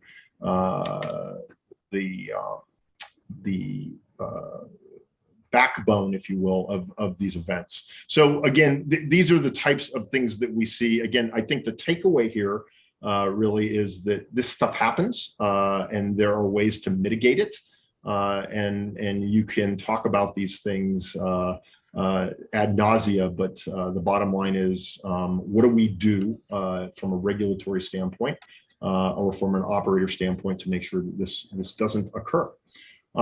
One of the things and one of the ways that a regulator looks at their responsibilities in their ecosystems is really in three main areas. The first is from a patron standpoint, which is obvious. In other words, how do we protect the patrons, and how do we ensure that the patrons have the protections in place to allow them to game safely, and that applies to land-based. It applies to the online environment, as well in particular sports betting. The other thing that you look at from a risk perspective are the athletes and the participants. And I think that as you talk about the casino of the 21st century, and you talk about how we make sure that the systems are in place and the structures are in place to address the athletes and the participants in the sports, whether it's an esport or whether it's traditional sport or whether it's online gaming, is that what are some of the things that the athletes and the participants in those sports, where are their risk areas? And I think it's a good anecdotal example. If you look at the athletes and you find where there is typically cheating or match fixing or issues associated with the integrity, it's obviously happening in the areas where the athletes aren't necessarily the most highly compensated athletes. Tennis comes to mind. And that sticks out as a sport that has had traditional problems. But as we've seen lately, and you can Google this, I'm sure everyone has, there have been examples of athletes and coaching issues in eSports as well. And so again, so how do you as a regulator and how do you as a participant make sure that you're protected from these types of things? And those are the areas of risk that you tend to analyze.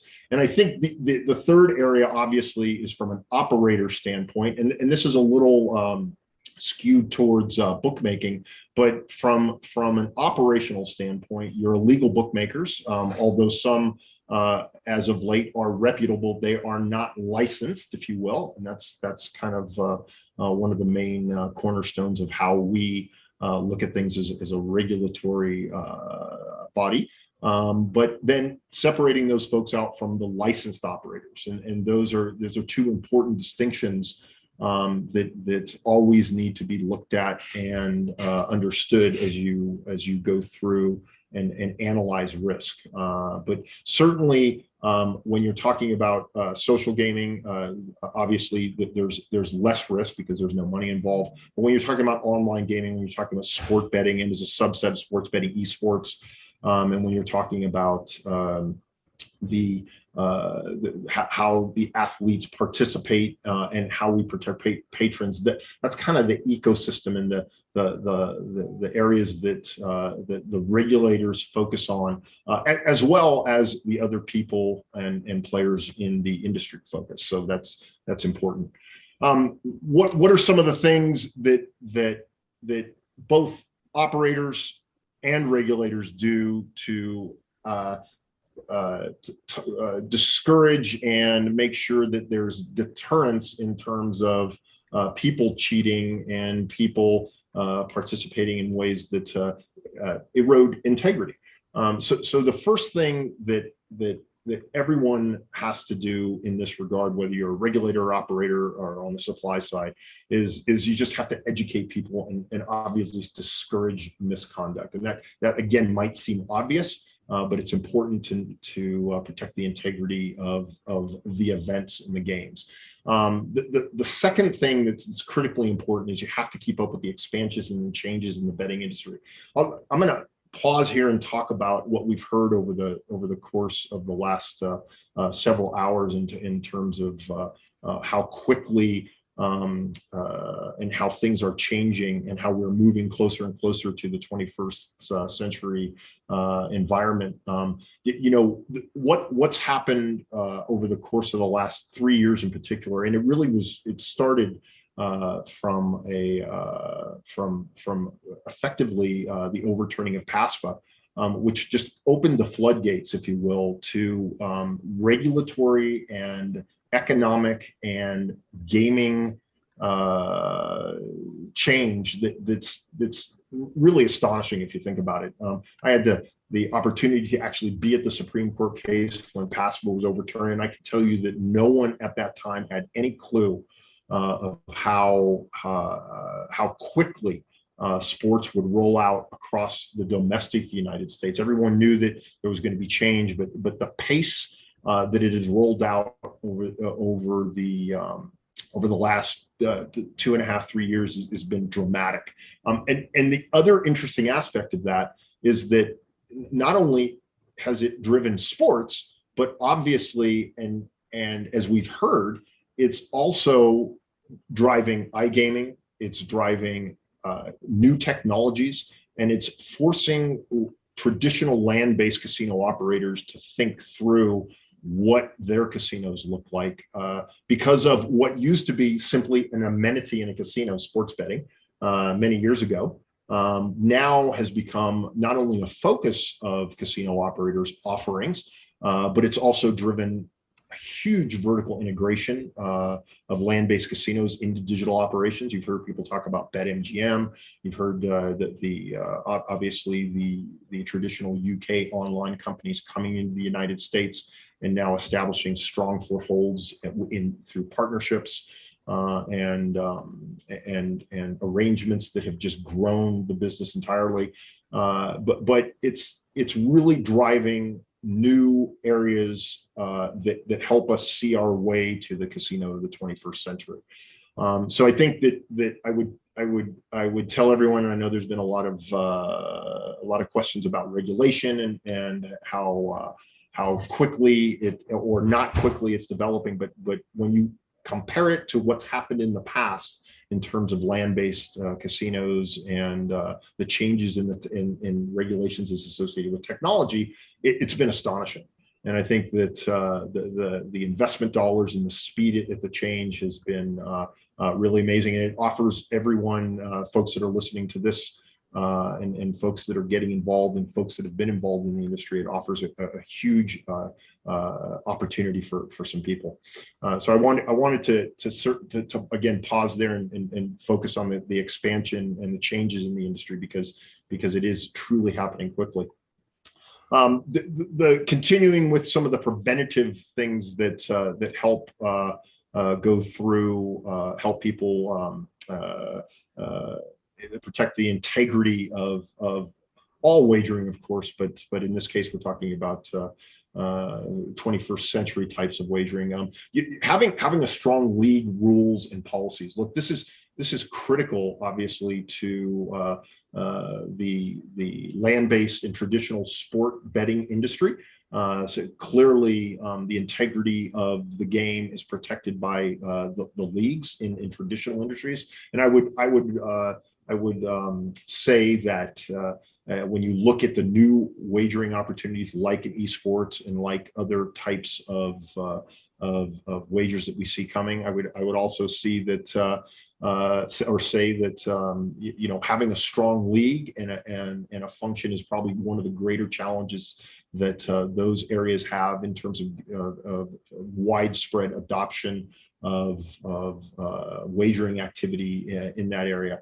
And I think that finally, when you talk about how we prevent things, it's again, from whether you're a regulator, whether you're an operator, or whether you're on the supply side, is just stay informed of what's going on in the industry. And again, may seem obvious, but these are critical areas that help preserve the integrity and ensure that this type of wagering is important. I'm going to shift gears now and talk about what I've termed is the regulatory mesh, and this is it's one of those mind or eye bleed slides, and the point isn't to go through a regulatory structure, but really what any time that you're entering into, for instance, eSports, new areas of wagering, or anytime you have new operators coming into new jurisdictions that have just passed sports betting, for instance, you have to understand what you're getting involved in. And we spend a lot of time at Blackfire, and this is part of the great things that Robert's put together. We spend a lot of time working as executives in residence and advising people that want to get involved in the gaming industry as to what it takes to do that.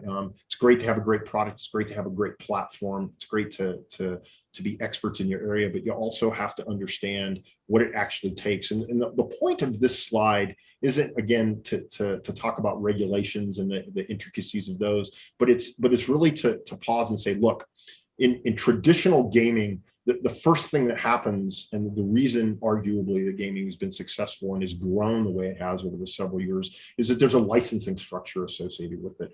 And the first step that when we talk to new companies and young companies that are incubating, the first step they have to understand is getting licensed. And it's very basic.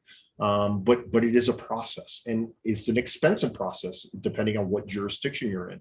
And so I think that's one of the questions I get asked all the time is, well, what will it cost? And it's a very complicated question. It's not easy to answer, but you have to understand that going in. And while again it might seem obvious that everyone goes, well, yeah, it's part of the business that we have to do.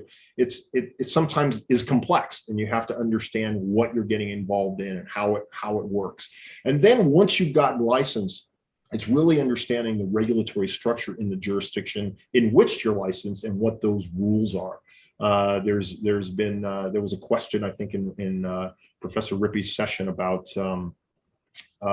the age level of participants in esports. I mean, and for example, New Jersey is one of the leaders in that area. And if you're operating as a licensed provider in that state, you have to what they're working towards is you have to be able to prove that the participants in those wagerings are over the age of 18. And so how do you do that? And as it's been pointed out, there's a lot of technology to help you do that, but that's not the case in other jurisdictions. And as for example, esports rolls out into other jurisdictions, there might be more stringent requirements from the regulator in that state, or less stringent.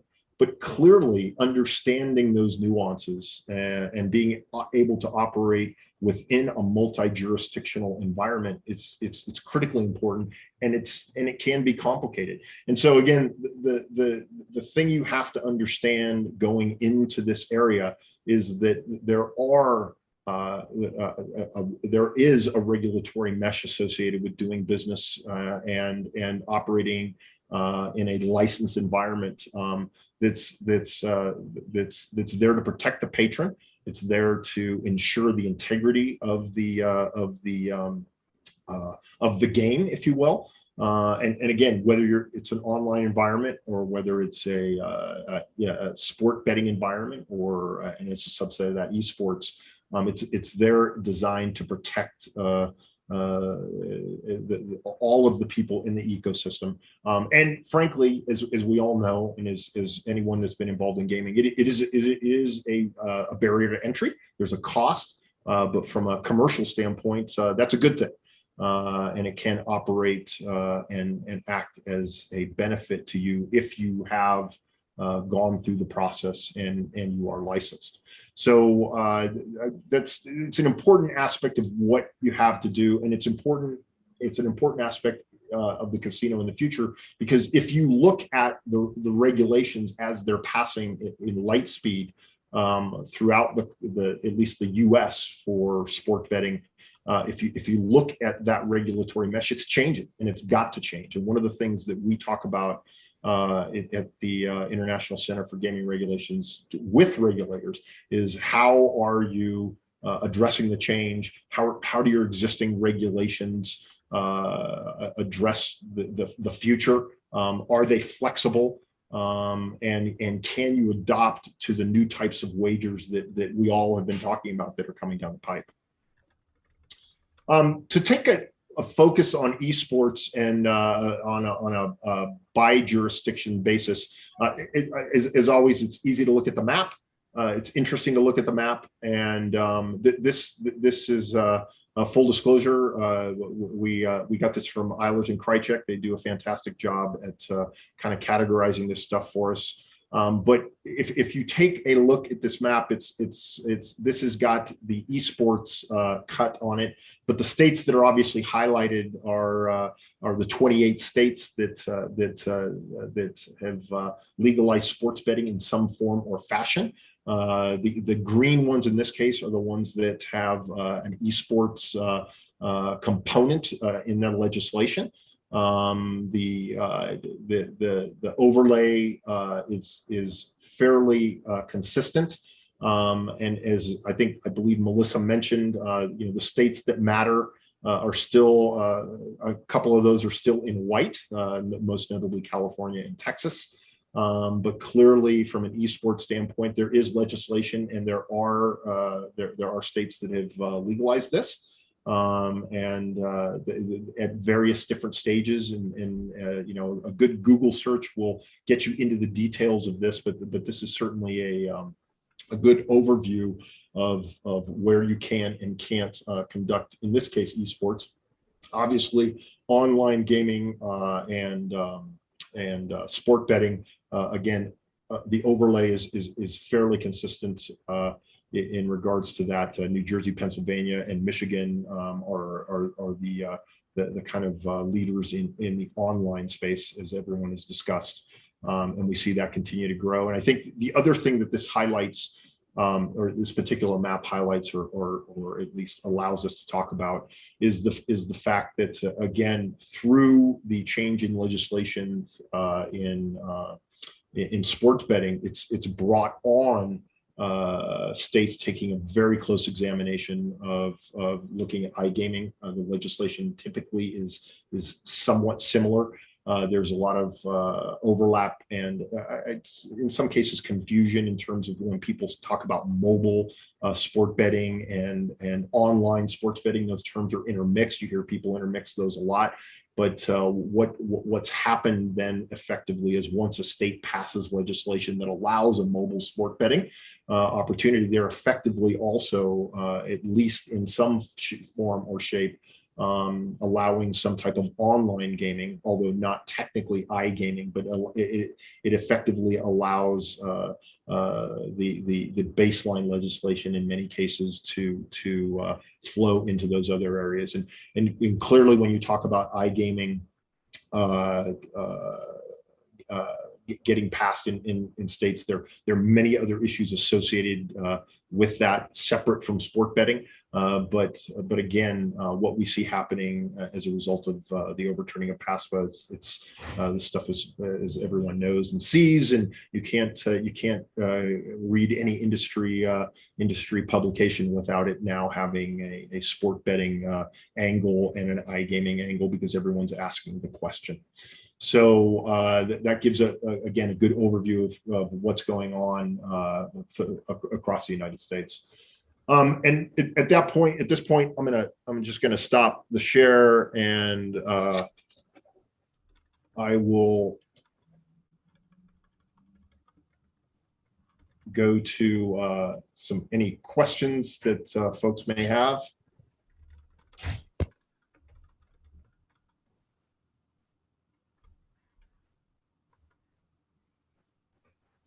Great, thank you, Joe. Really great presentation. I think one question, and I asked, I think, Dr. Rippey a similar question, is where do you see new models that aren't being contemplated by regulation today? How are they going to fit into this landscape, and how do you think regulators will respond to those? Yeah, I mean, if we had a crystal ball, we'd all be geniuses, and so look, and the folks that have been on this on your presentation have addressed those areas, and I think that's where this is going to go.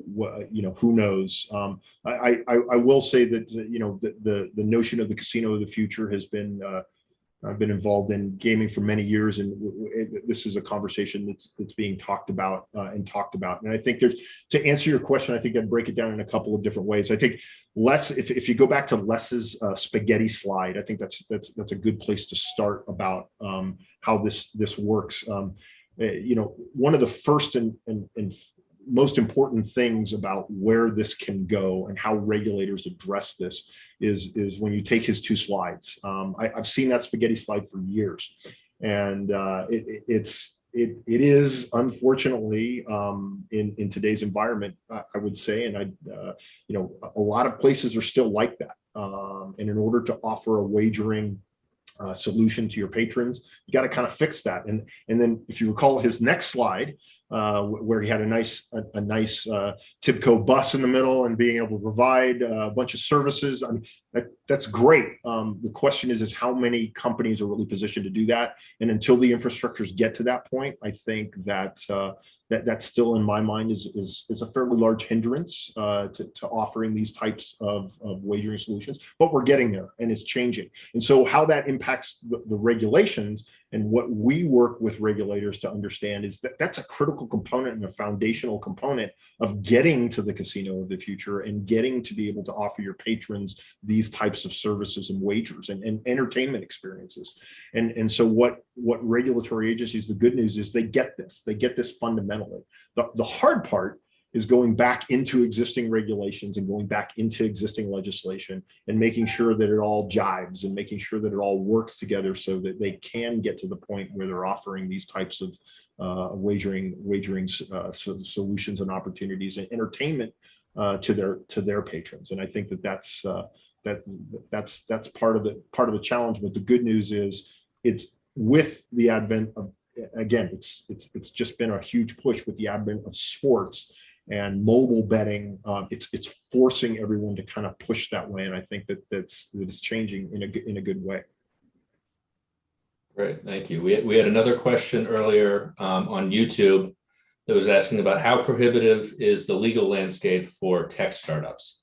So, what advice would you give to tech startups, folks trying to do new things in the industry, about how they should approach the regulatory landscape? Yeah, I give a lot of talks internationally on this, and I have kind of a theme that I've used for a number of years. And as I mentioned earlier, Robert and I spend a good time talking to startups in our incubator setting over there about how to deal with this issue if you've never dealt in a licensed and highly regulated industry.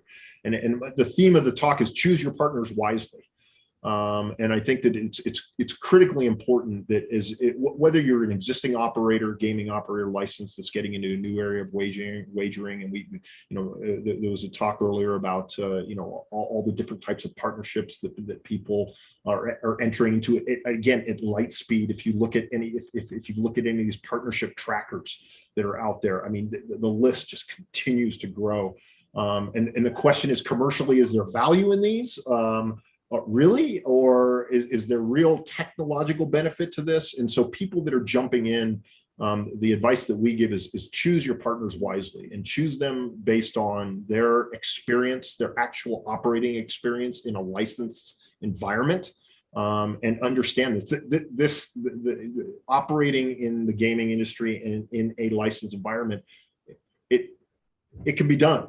But you have to understand the steps to do it. And as I mentioned earlier, for tech companies that are wanting to get involved, it's just getting with the right people, understanding you have the right resources on staff, or outsourcing those resources with good legal and compliance folks to make sure that you're getting the right information, you're getting it in a timely manner, not addressing it as a ladder function. Rather, if you're developing a system or a platform or a wagering opportunity, that you're doing it at the outset of your product development cycle, for instance, so you can make sure that compliance later on for in a multi-jurisdictional environment happens much more easily. It's always difficult to develop a system, launch it, and then recode it backwards, right? Because you weren't aware of maybe what New Jersey's requiring, or you weren't aware of what Nevada requires, or what California may require, right? So do it early, get the right information, and make sure you work with people that have actually operated in these industries is the best advice I can give. We talk to so many people that come in and say, well, we thought we understood it, but what do we do now? And that's really a common theme of some of the things and some of the exciting things that we get to work on at Blackfire with startups. Excellent. I really appreciate you joining us, Joe. Really great presentation, and an area that in the regulation space is moving very quickly. So it is very important topic, both for startups and for large enterprises, to understand how things are evolving. Really appreciate you joining us. Thanks, Nick. All right, excellent. On our next panel will be a couple of startups that are joining us. The title is Platforms, New Tech, and the land-based casino. What new business models are working? So we'll give 1 second as the folks join us here, and then we'll get going.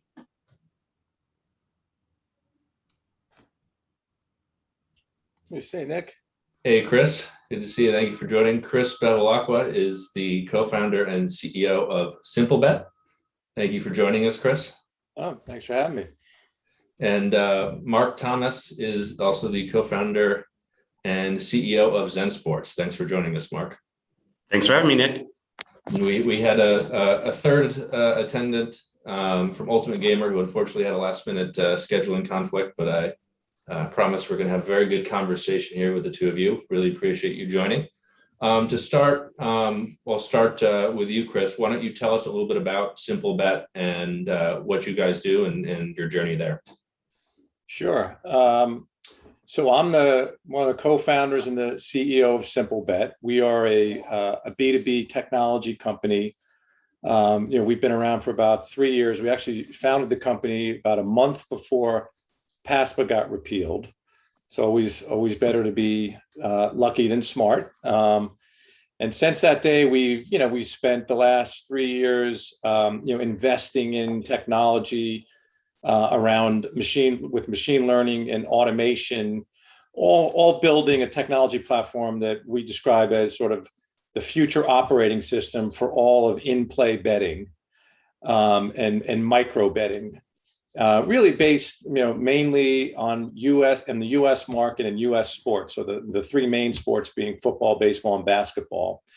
And our technology enables in-game micro betting, which means betting on every pitch in a baseball game, or every at bat, or every play or every drive in an NFL game, or every shot or possession in a basketball game. And we take our technology solution and we sell it to the customer-facing businesses like FanDuel or DraftKings, and then more recently now media companies that are looking to drive fan engagement. So that's a quick summary of who we are. Excellent. Thank you, Chris. Thanks again for joining us. Mark, take it away. Tell us a little bit about Zen Sports. Yeah, so we actually pivoted from a recreational sports discovery and software product to sports betting products right after PASPA got repealed. So for us, that was actually the impetus to make that decision, basically almost 3 years ago. So we do a lot. We consider ourselves to be a platform of choice. We offer more choices to sports bettors really than anything else out there. So we offer both the ability to bet against the house, i.e. us, or you can bet peer-to-peer. So you can create and accept sports bets with anyone else. And within peer-to-peer, you can either do it with friends or people you know, or people completely anonymously as part of the two-sided marketplace that we've built. So you've got a lot of choice there. And then on the funding and payment side, we believe that traditional financial institutions, there are a lot of issues when it comes to them wanting to transact within the gaming industry. And so we have been a predominantly cryptocurrency and blockchain payment solution and funding solution really since inception. And so while we do allow customers to transact using fiat, debit cards, credit cards, wire transfers, et cetera, the overwhelming majority, almost 99% of the transactions in our app take place using cryptocurrency. And within crypto, we offer multiple options: Bitcoin, Tether, which is a US dollar stablecoin, and our proprietary sports token. So when you look at end-to-end everything we do, there's a lot of choice. And then the last thing is we actually have eSports tournament hosting, kind of a carryover from our old tournament software days. We've morphed those into eSports tournament hosting. And so we've actually been hosting a lot of eSports tournaments in our app using different game titles that we've struck agreements with. And so you can basically imagine people coming in and playing eSports, live streaming using the Twitch integration we have, chat using the Discord integration we have. We have brackets, stats, standings, tournament entry fees, all that kind of stuff. And again, using crypto and the ability to bet on those. So it's a pretty comprehensive solution and platform. Excellent. Thank you for joining us, Mark. Excited to have you as well. One of the big questions that we've had few folks talk about here is, what is the next generation doing? So a big part of this, what does the casino of the future look like, is how are young folks going to interact with traditional sports betting, whether in person at the casino or online? Chris, I'll start with you. How are you seeing behavior differ among younger players from what's been there in the past? Yeah, no, that's a great question. And, I spent, before I even got into sports betting 3 years ago, and I'm a novice at sports betting, although I've got a pretty good education the last 3 years. I spent 35 years in the sports and media business. And, so I come at it from the media side of the business. And, I think obviously everybody listening, and I'm sure is well aware of all the data that we have that suggests that people that bet on sports actually watch sports longer, right? So that's always been, sort of the things that I was starting to see in the media business 5, 6, 7, 10 years ago were, the value of having an engaged audience. How do you get people to watch longer, spend more time with, and therefore making sports media rights much more valuable, right? And so, along the way, especially over the last number of years, right, you've seen a whole transition in the media ecosystem, right, really from a wholesale model to a retail model, right, direct to consumer model, like, ESPN and all the, services that we would typically get through cable TV are now, people are cutting the cord. You hear the term cord nevers, right? So that generation that you're referring to, Nick, the younger generation that's not buying the $150 a month cable TV package, right? They're doing their Netflix and their Hulus, and they're going in and out of these packages, and they're on the social platforms, like TikTok and all the other places where they're consuming content. And the world moving into just a mobile and access everywhere model, right? And live sports having to make that same transition in a thicket of all these media rights agreements, which is, why it's taking a number of years to sort of make this whole transition. And so if you're a programmer, if you're a league, or trying to get somebody to watch games longer, right, you have to fish where all the fish are, right? So you want your programming in traditional cable TV, but you also want it in front of the mobile audience where the younger generation is. And, like I have 4 young kids, and they don't sit in front of a TV and watch a 3-hour baseball game anymore. They don't do it. They'll watch the highlights. They'll go in and out of the games. They're playing Fortnite, and they got their friends talking about the game while they're on Fortnite. They're sharing clips. And so, like our enabling technology for micro betting, right, it's a much more interactive, immersive, entertainment-driven experience that doesn't require, especially that younger generation, to sit there and watch a 3-hour broadcast. They can go in and out, and it's really a way that to gamify the games, and that's really what we spent a lot of time doing. So I think, broadly speaking, you're going to see a lot of product innovation. I think we're in the top of the first inning here of product innovation into this new, mobile, direct to consumer world. And, I think we're going to see quite a bit of, I like to call sort of taking live sports and turning it into like a casino-like experience where, it's like a slot machine experience where you can, for 10 or 12 minutes, come into an inning of a baseball game and make 20 or 30 bets on pitches and at bats, and then go out and go play your Fortnite and come back. So I think, that's kind of where we are looking out into the future, and why I think it's an exciting time. Excellent. Thank you, Chris. Mark, same question to you. What are the different behaviors and new behaviors you're seeing in younger players? Yeah, so a few things there. One is specifically on like the mobile sports betting. You could even include, I guess, iGaming on this, but just something as basic as states shifting, or when they're implementing sports betting for the first time via mobile, is just allowing mobile signups, right? So, I mean, some legacy states that have had sports betting for a long time, they still require you to go and sign up in person, or they require you to be on premise in the casino to actually be able to place a bet. And that's just not how, that's not even how millennials want to do things, let alone Gen Z and Gen Y. They expect to be able to do everything from their phone, from sign up to funding to placing a wager to cashing out. It should all be mobile. And I mean, again, in the example of Zen Sports, we have built all that because the technology is there, right? The KYC AML verification capabilities are there to do remote signups, to do remote verifications. Obviously, the technology is there for funding and for deposits and withdrawals. So that's one thing, is moving in the direction of allowing people from a gaming perspective to do everything on their phone if they so choose. And that, again, including from signups to withdrawals. So that's one thing. The second thing is, I think the in-person experience isn't going to go away. I mean, everyone's like, well, if there's mobile sports betting and mobile iGaming, is Vegas just going to disappear off the face of the earth or something? The answer, of course, is no, because people still care about experiences. And you're seeing this now. I did a podcast the other day with Josh Swissman, and Vegas is more packed than it ever has been, especially on the weekends. And people want those experiences. They've been missing it for the last 15 months. They want to get back out. They want to have those experiences. So then what should those experiences look like in person?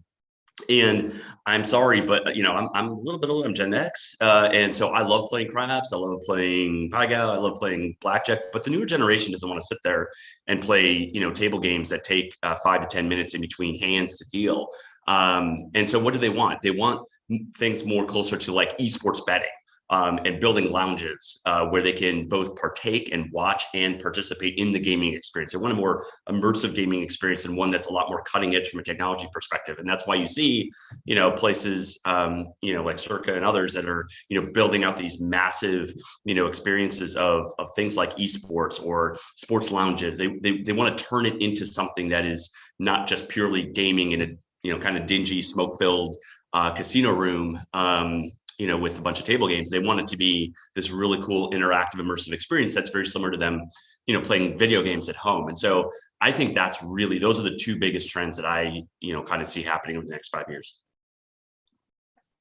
Excellent. Thank you. And Mark, one of the challenges we've had a couple folks talk about today is the regulatory challenges. How have you at Zen Sports approached those? What's been your traction there so far? What have been the barriers?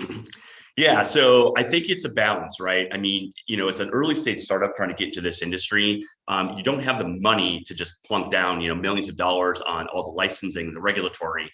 So sometimes you have to, go where you can get started the fastest. So in our case, when we launched in March of 2019, we launched international in a few countries that allowed us to get to market faster and cheaper than if we had tried going into the US. Then once we proved out product market fit and got some early traction, then we were like, hey, we're on the right path from a product perspective. Now we want to go into, i.e. one of the biggest markets in the world, like the US, but it's also one of the highest regulatory markets. So then at that point, that's going to require some funding and some money to do that because legal and regulatory is not cheap. So then you need to then invest in that. And for example, in our case, we've raised money purely based or purely for regulatory and getting licensed, and you have to take that seriously. So, you might be able to start in markets where it's a little bit less intensive from a regulatory perspective to prove out that product market fit, because that part is critical for a startup. You can't go anywhere without that. But then once you've done that in kind of a lightweight way, then you're ready to play with kind of the big boys and go out there and spend the money necessary for the regulatory. And you need to do so because it's just a death sentence if you don't. You're going to get shut down, and there's going to be huge problems if you don't. Great, thank you, Mark. Chris, how has your team approached the regulation challenge, and what are some lessons that you've learned from that? Yeah, I mean, we're maybe slightly different than Mark in that, obviously we have to be licensed because we're a B2B company, right? So the license we typically have to have, it's all state by state, is either somewhere between a supplier and a vendor license. It's more a pain in the ass, quite frankly, than it is anything else in terms of all the disclosure. And I got to go through every one of the, you fill out, 100 pages of forms and you give them all your banking information. It's a very invasive process personally, but, it doesn't have the same bar in terms of like any kind of direct to consumer license. That's what the DraftKings and the FanDuels of the world, they have big, enormous regulatory departments and spend lots of money getting those licenses. And so, it's more of a pain in the neck. I mean, I guess on the regulatory side, I mean, we're obviously a mobile first product, right? And so I think mobile now is live in 12 or 13 states plus DC and more on the way. And there's like Mark said, there's still a bunch of friction in the regulatory environment where there's some places where you can get mobile, but it's only on premises. I mean, it's a crummy customer experience, but my sense is that over time that'll all get worked out as the real business itself is, at least all of the big ecosystem business is going to be in mobile. I mean, there's still, to Mark's point, a really strong business, an important business on the retail side, and certainly our products will work in the retail environment, but where you can really scale, where the business really scales is in mobile. And eventually all the states will come around to that once you start looking for more revenue. So, it'll be a little choppy along the way, but we have plenty going on now to deal with the 13 or 14 states we're trying to get, live in. All right, thank you. And one of the other challenges that we've talked about today on the regulatory side, Chris, is cheating and fairness. I think one of the challenges when you're doing in-play betting is on latency and how real time is the data versus the offers that you're putting in front of players. How have you approached that at SimpleBet?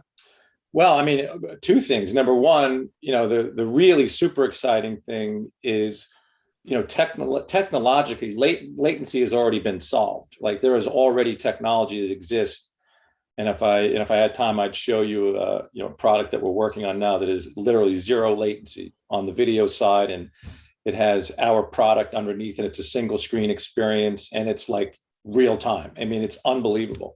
Problem is, like I said earlier in this discussion, there's all kinds of legacy rights agreements between the programmers and distributors that don't allow you to do stuff like that until some of those old agreements burn off.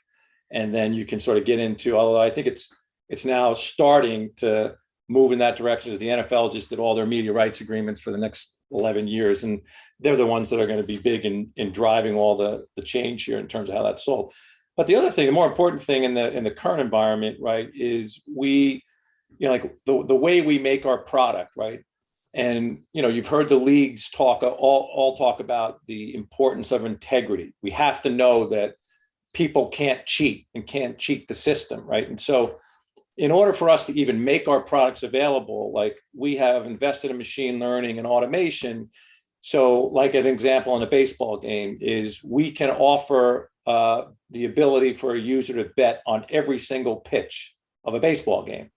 And the way it works is we have created this automation that creates a market, suspends the market, reprices the market, and then results the market all in a matter of seconds or minutes, right? So a baseball game is about 22, 23 seconds between each pitch. So that means we have to do all that in a very short amount of time, right? And we get a signal from the official data provider, right, that says pitcher ready. So his foot's on the rubber. It closes the market. So there's no way anybody could know what the result of that pitch is going to be before the market is closed. That's the way it works for football. When the quarterback is going up to the line, they close the market. And so, you understand.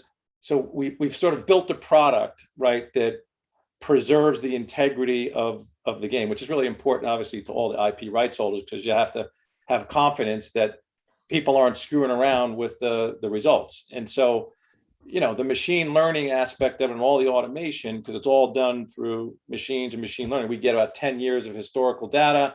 We build all the models.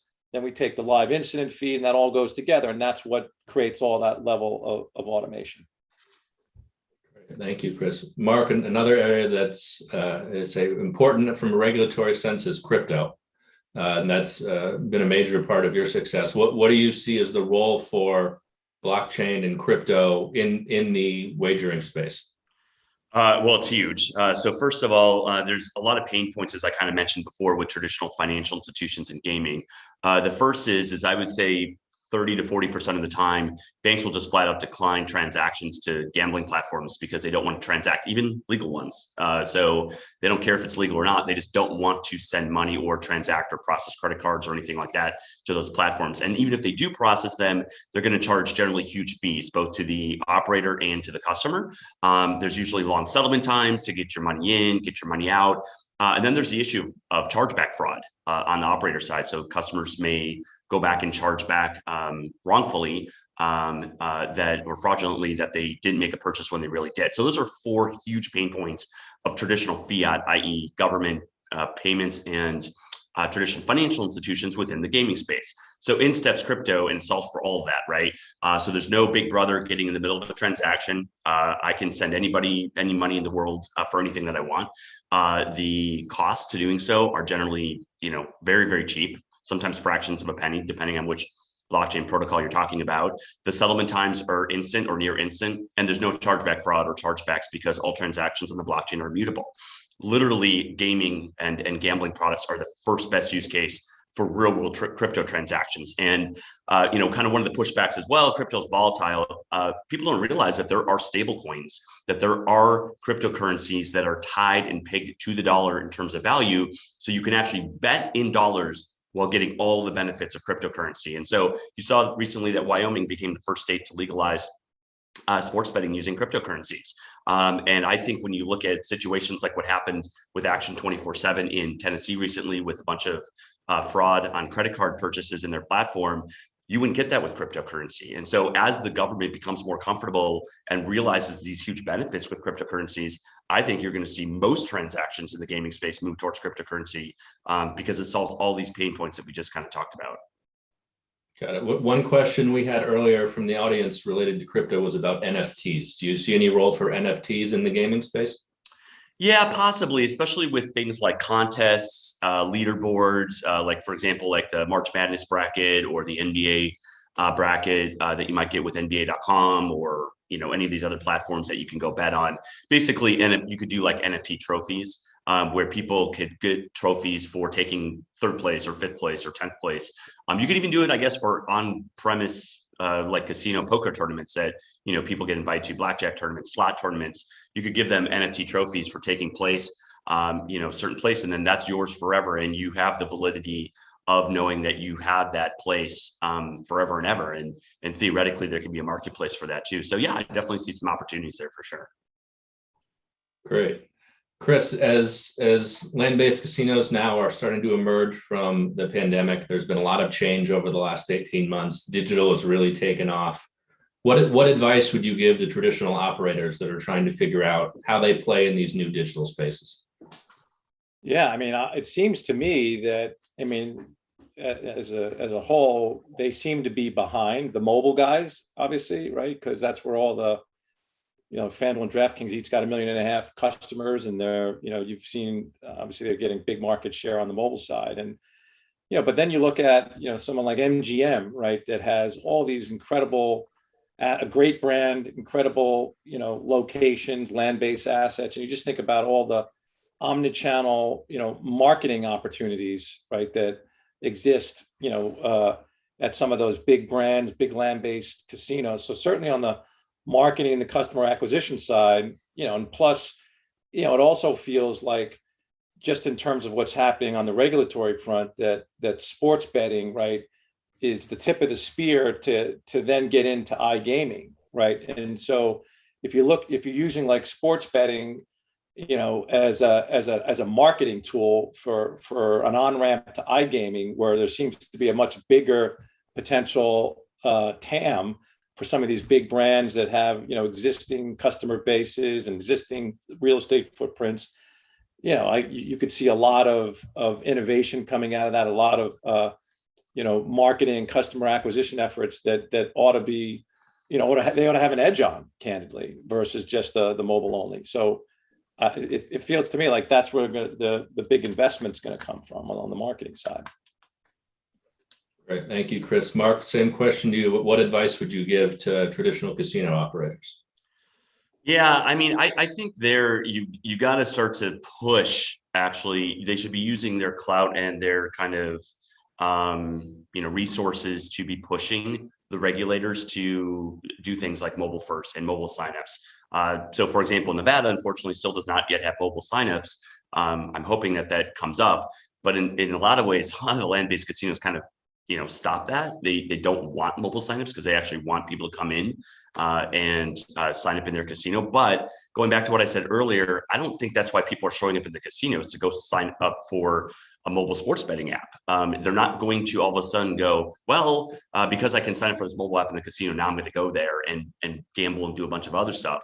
Maybe there's a small percentage who do, but actually most people just look at it as an inconvenience, and it actually is it's a friction point that causes them to not actually use the mobile product and not then bet or gamble with it or game with it. And so I actually just think it's more on the regulatory side that I like to see, kind of casinos push regulators and lobby them to implement a lot of these things and, features and ways of doing business that consumers actually want. And I think by doing that, then the casinos will build that goodwill with the customers. and they won't have these frustration points. And then they can market what they actually do best, which is, again, going back to what I said before, those experiences, right? And as Chris touched on, the land-based assets and the amazing experiences you can have of going to a place like Las Vegas. But don't create friction for customers to game, to gamble just because you think it's going to be like a lead gen tool. I think it's just a very stale, outdated strategy. Got it. I think we're as several folks earlier alluded to, in a bit of a land grab phase now, particularly in the digital space. A lot of big players are spending a lot on marketing and doing some things that might not be sustainable. Where do you think this shakes out in a few years? What does the industry look like, say, 3 years from now? Chris or I? That's for you, Mark, and then I'll ask the same question for Chris. Yeah, I mean, I think it's a combination of everything kind of set up to this point. I think you're going to see an evolution of the casino floor shift away from being just table games plus a bunch of slot machines, maybe a sports book tucked away in the corner, to really being kind of a more immersive digital experience from the moment you walk in, checking into your hotel room, with your phone, not having to stand in a 3-hour line to go into the hotel, having a more, I think, kind of, again, digital experience as you're walking the casino floor, especially from a machine and a slot machine perspective and a sports betting perspective, and even a table games perspective. I see a lot of table games going, digital as well too. That's probably better for both consumers and operators because they save on costs, and then consumers can just sit down and get going and not kind of have some of that intimidation factor. And then specifically in the sports book and sports betting side, I think you're going to see just a lot more eSports, a lot more immersive kind of sports experiences, more lounges, more just getting away from kind of that dungy old stale sportsbook experience that's kind of been what most casinos have had up to this point. Great, thank you. You want Mark. me to answer that same question now, Chris? Yeah, same question for tough you. act to follow, Mark. Where do you see this? We're in a big growth phase now. Where do you see the industry being 3 years from now? I mean, listen, if the pace of change, which is only accelerating, keeps up, 3 years is like 30 years. Here's what I see I see a continued, if not accelerated, M&A world, right? And I think you're going to see, a much more aggressive collision between media and sports betting, right? I think we're at the early stages of that. But I think a lot is going to happen here over the next 3 years. I think the regulatory environment still seems to be at an accelerated pace. So I think, 3 years from now, with all the M&A, you probably, are going to have, a lot of involvement, if not control, on the media side because of the engagement aspects of, sports betting and any kind of sports betting, whether it's daily fantasy or free to play or anything that gets people watching longer, especially as we're making this move in the media ecosystem from wholesale to retail. This all becomes all part of one. And, I think what we're going to ultimately see, and now I'm going to give a little bit of a biased view here, I guess, is that you're going to see significant product innovation, which is kind of the area that we're swimming in now, right? Because most of these mobile sports betting products, it's all the same product. I call it a race to the top, not a race to the bottom, because it's who can spend more to get a new customer, right? The CAC costs of, between FanDuel and DraftKings, you're talking about $300, $400, $500 every new customer, right? Whereas if you come up with real product innovation and you put new products out there and products that don't have friction with the end user and it's easy to use and you can go in and out and it's a single wallet and it's marketed the right way, that it's discovered the right way, it's presented the right way. And most importantly, it's simple. Like, you can't have a mass market product that's so complicated, right? You go into these sportsbook, the mobile, and it's like you got to be an engineer to read the consumer facing app. It's like, yes, you're right. I mean, all right, I don't even know how to bet the Jets plus 250 and the Patriots minus 180. Like, how do you even bet that? So I think this, all of this is what we're going to see over the next few years. Excellent. Thank you both for joining. Really exciting. Definitely, if anyone listening, check out SimpleBet, check out Zen Sports. I think they're doing some very exciting things in the industry and pushing a lot of innovation. Chris, Mark, thank you for joining us. You Thanks got for it. having Thanks me. for having us. Yep. Yeah. Bye.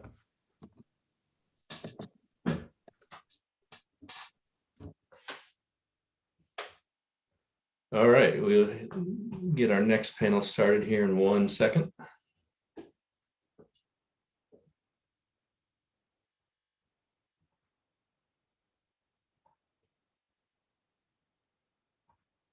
Jan, thank you for joining us. I think you're on mute at the moment. I am, just came off mute.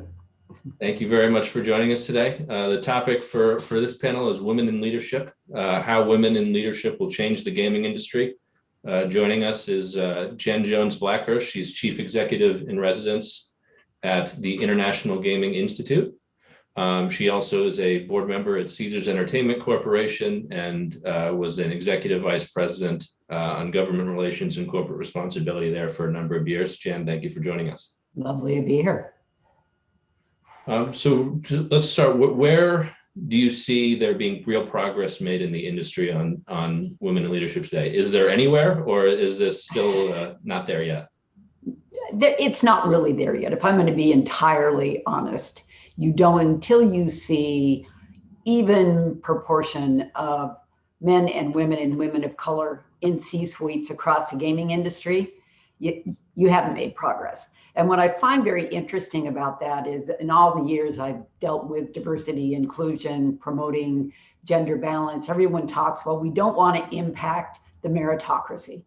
Well, if you look at data from McKinsey, from Bloomberg, from Morgan Stanley, Catalyst, all of it clearly indicates that high-performing teams, best return on sales, best EBITDA are best, it all comes from diverse management teams. So if you're not diverse, you're not a meritocracy. So I think we need to sort of flip how we're looking at this. The other thing I've always found interesting, if you look at a slot customer, about 80% of slot customers are women. If you look at a sports betting customer, a significant percentage, it's like 44% of sports bettors, active sports bettors, are women. So why do you want men, quite frankly, being the major designers of the product, where in many aspects, a woman is the largest user? I think we're missing a real opportunity. Absolutely. I think you've seen that in iGaming as well, where there's very, very high interest among women. What can land-based casinos learn from the digital space and things that are seeing there? How can they better embrace that? And how does that translate back to what they need to do to put more women in leadership positions? You know, what's fascinating to me is COVID was sort of the best of times and worst of times. All of a sudden, March 17th, the gaming industry as we knew it closed down. And no one had paid a lot of attention to the digital space. They had in Europe, but not in the United States. And all of a sudden, we started seeing players migrate into the digital space in huge numbers. When Governor Christie legalized online betting in New Jersey, he said it was going to be $1 billion market. And for 8 years, it was a $100 million market until COVID. Now there's this awareness that, oh my, there's this huge market that we haven't accessed that has willing customers that don't cannibalize. Largely, they're a new customer, they're accretive, you can cross-sell them. So I think the industry is really looking to grow in the digital space as quickly as they can. You know, we're somewhat restricted because we need governments to expand along with us. But I think it's a real opportunity as we're looking at this digital space, and even companies coming from Europe who have more mature platforms, start recruiting women in both game design, design of your website. I was listening to, I think it was Christopher in the previous panel where he was talking about make these sites easy and accessible. Don't make them an engineering problem. And I think that really having that gender viewpoint and gender balance is going to make us even more successful. And what I don't want to hear is I'd love to hire them, but I just can't find them. If they can't find them, tell them to give me a call. I can tell you pools of women in technology backgrounds, women in engineering backgrounds, women in design backgrounds. You know, it's just, they're not looking in the right places. On that note, I know you've been helping to lead the Women's Innovation Igniter initiative at UNLV. Talk a little bit about the initiative. What are the objectives? How did it come about? It actually came about with an outreach from Entain, who was just licensed in Nevada and is opening corporate offices. And they came to us and said, look, what can we do that really attracts more women into technology jobs and professions?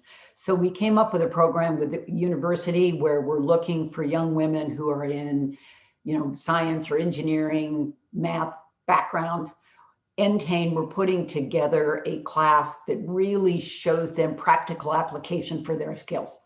What are the profession? What are the jobs can they go into? Then we'll match them with mentors who are actually working in Entain, so that you're beginning to build a job pool of qualified candidates who can graduate the university and then come into Entain or like tech jobs in the industry. I mean, I look at almost every major machine manufacturer is headquartered in Las Vegas. And back to my point, women are the primary players on those machines. I would think that industry would just be well advised to go out and recruit women to design the games, maybe from a perspective they haven't considered. We, Caesars owned Playtika. I don't know if you were familiar with Playtika. It wasn't a for-profit gambling, you know, it was play for fun. But their number one game was Slotomania. Number two was bingo. Probably 90% of their players were women who played for coins to continue playing the game. We funded the company at 150 million. We sold it at 4 billion, and it just sold again for 11 billion. And again, that platform almost exclusively fueled by women customers. So I think we're missing a significant market. Excellent. What can some of the other industry leaders learn from the work that you've been doing with Entain at UNLV? What are some of the key lessons that you think they need to take? I think three. I think they really have to look at their senior management teams from a really critical eye and see, am I really diverse? Do I have representation of women, people of color, women of color, white men? So do I really have a group that's looking at innovation for the future through a true meritocracy and diverse perspective? If you don't, reimagine it. Go out and recruit, change, intentional change. Because I think that some of that is what holds the industry back. If you're always looking at solutions through the same perspective, you're going to keep coming up with the same solutions. If you bring yourself to say, okay, what would happen if I was really sure I had a diverse group of thinkers looking to solve the next iteration of a game or of an app or of, you know, building design, I think that you'd see tremendous progress. It's always amused me that the major designers of hotel casinos are men. And I know that because the bathrooms they design are totally unusable from a female perspective. And I think too, even looking at that, at least in larger hospitality, 80% of the decisions are made by women. So the spouses who are going are deciding where they're going to stay, what they're going to do. So I just think it's good business sense. And maybe we need a little more of it through a critical eye. Absolutely.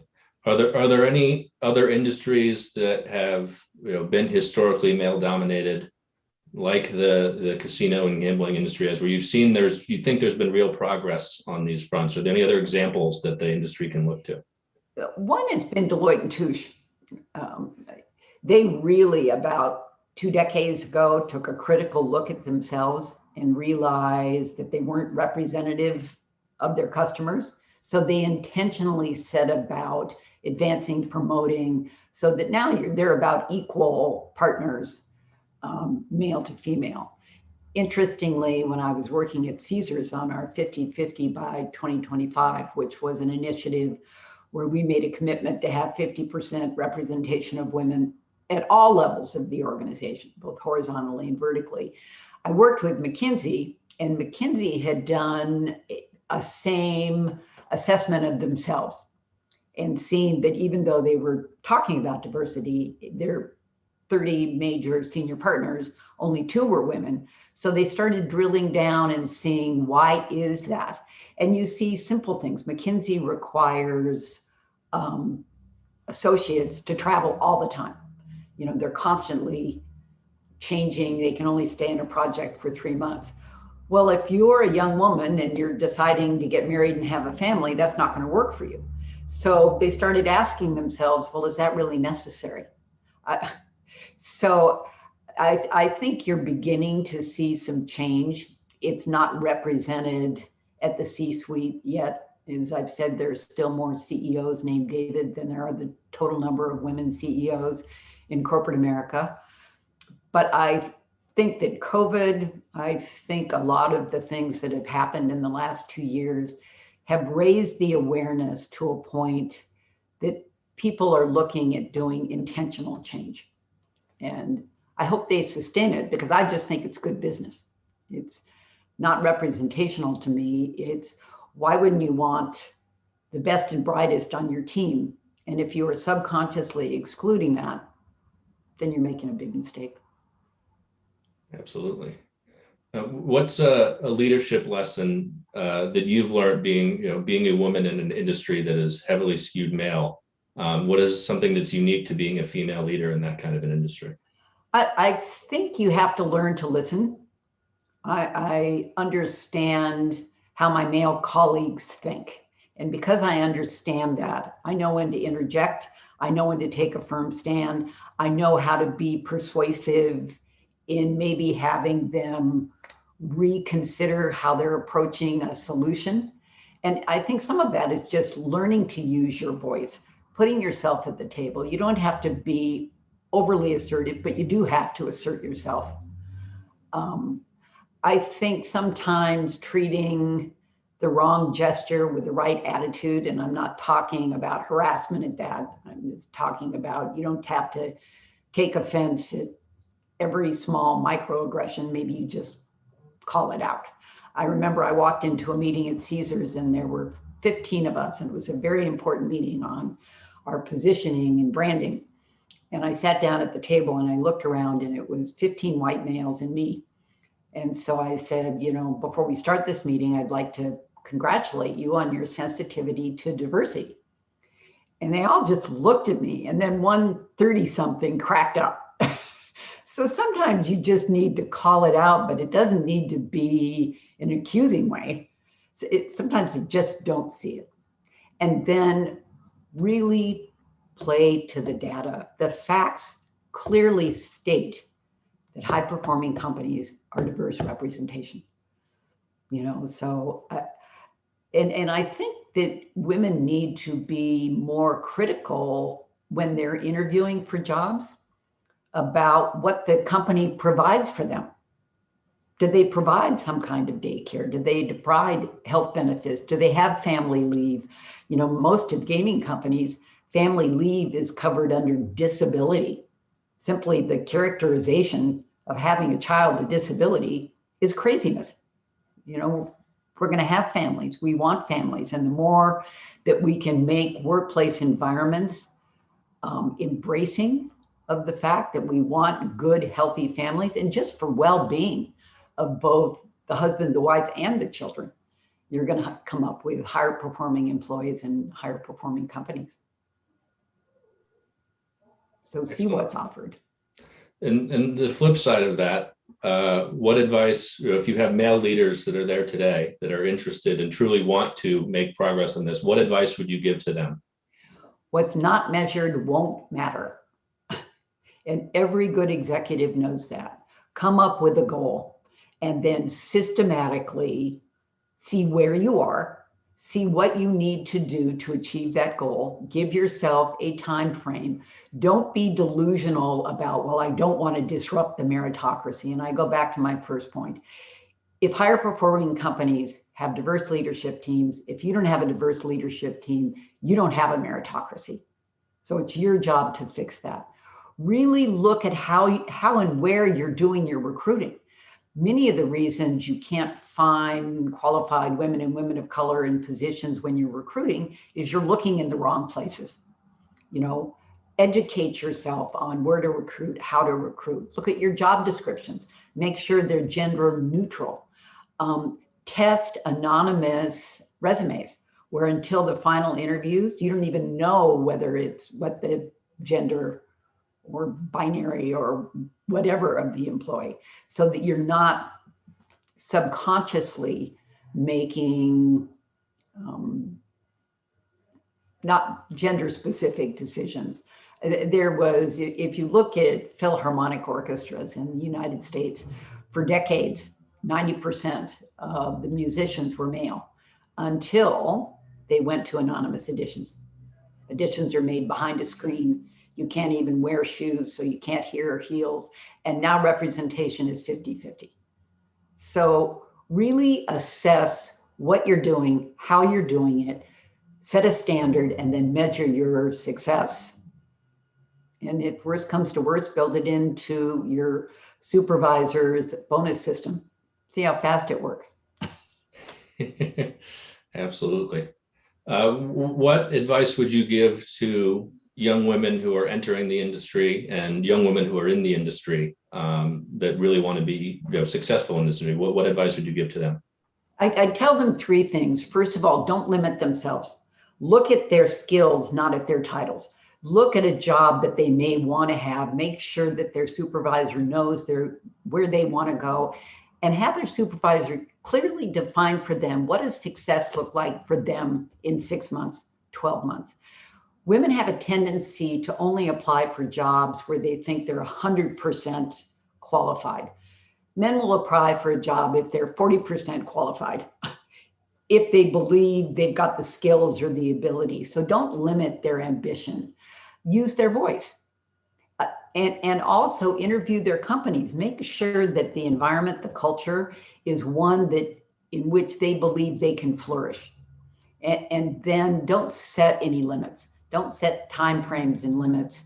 When I ran for mayor, it's not because anybody said, boy, you have a great background in politics, you should run for mayor. I didn't have any background in politics, but I thought I could be a good leader, and I think I was. So trust yourself and be willing to take risks, but make sure you're in an environment where that risk taking is valued. If you're not in an environment where you feel like that is valued, how would you recommend acting in that sense? I would really look for a different job. Yep. You know, trying to change a corporate culture is like moving the Titanic. If you're in a culture that's embracive and you feel is fluid and trying to evolve, that's something different. But if you're in a culture that you think is staid and very set in its ways and you don't see yourself as being able to flourish there, don't stay there. It's just not worth the job or your mental well-being. We're in an industry here that obviously regulators play a very big role. Do you see a role for regulators in helping set the tone or help make progress on this issue? You know, it's interesting. In all of the jurisdictions, you always see regulators ask about diversity, representation. I'm going to get in a lot of trouble for this, but they oversee responsible gaming practices. Why wouldn't they oversee representation practices? I'm not looking for affirmative action, but if a company is espousing its CSR goals, if they're talking about what they do to be good citizens and give back and representative of a community, shouldn't they be able to also showcase how that lives in their management teams? You know, even if regulators asked for updates, you know, it might make people more aware. I was giving a speech and to 800 academics, and I put up a picture of a gaming company's senior management team, and it was 12 white men. And I said, I am not calling this company out because it could be any gaming company. Well, a reporter recognized what company it was. It went viral. The CEO called, actually telling me to cease and desist. And I said, what are you talking about? The picture's on your website. So you see that sometimes they don't see it. Take a hard look at yourself. See what it is you're putting out there in the marketplace. And I think you'd be shocked. One of the other topics we've talked about a lot today is the convergence that we're seeing of social gaming with, and video games more broadly and other kinds of entertainment with the gambling industry. Do you think that there's lessons that the casino industry can learn from some of those other spaces? And have you seen more progress there? Or do you think this is something that infects the tech industry just as much? Well, I think social gaming did a very good job of making sure governments realized this was not a gambling product. These are games for fun. You can't win any money. You can win, coins to continue playing on Slotomania. So I think they did a very good job keeping themselves out of a highly regulated industry, which we are. But I think what you can learn from social gaming and some of these online gaming, they're fun. People enjoy them because it's just fun. We don't have to make our games so complicated that people can't just go on and have a good time, because we know that's really why people gamble. They don't gamble because they think they're going to have a big win. They gamble because they have fun. And the more we can keep that fun experience in an online environment, I think the better the future of the industry.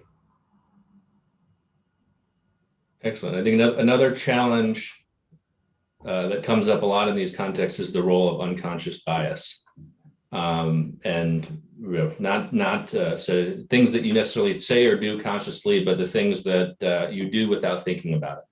How do you address those in a corporate culture? How do you make improvement there? You know what? You have to show them. It's like I said on the gaming company that was upset with me because I said that they weren't representative. They weren't. But they didn't see it. There was when IGT, and I'll say it because my friend Phil Satry was the chair at the time, when they rang the bell at NASDAQ and they had a picture of their entire team. It was 12 white men. And I said it to Phil and I said, what's wrong with this picture? And he said, you don't need to tell me. But he then went out and they hired a head of diversity and inclusion. Sometimes, like in that meeting room, where it was a very important meeting and it was only 12 white men and me, sometimes you just have to nicely call it out. It is unconscious. They really don't see it. So if you don't see it, you have to make sure that they do see it, that they are aware. And then see if you can make them have commitments to change it. It's intentional change. This won't happen. If this was going to happen by evolution, it would have happened a long time ago. It used to be that there aren't enough women with business degrees, or there are not enough women who want to be in the gaming industry. None of those things are true. There are more women with MBAs, more women with BAs, more women with JDs, more women who are interested in the gaming industry as a career opportunity. They're just hitting a barrier. And that's the unconscious bias that we have to accept, see, and change. Are there specific practices if the barrier is not moving up necessarily sometimes as fast as your male colleagues? Are there specific practices that companies can implement to help remedy that? Absolutely.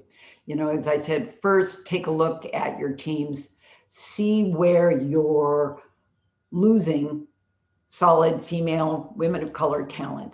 See what's not allowing them to progress. Look at your policies and procedures. Do you have an environment that is supportive of women and women advancing in your industry? Look at your composition with a critical eye. And it has to start with the CEO. Don't make it an initiative that's human resources.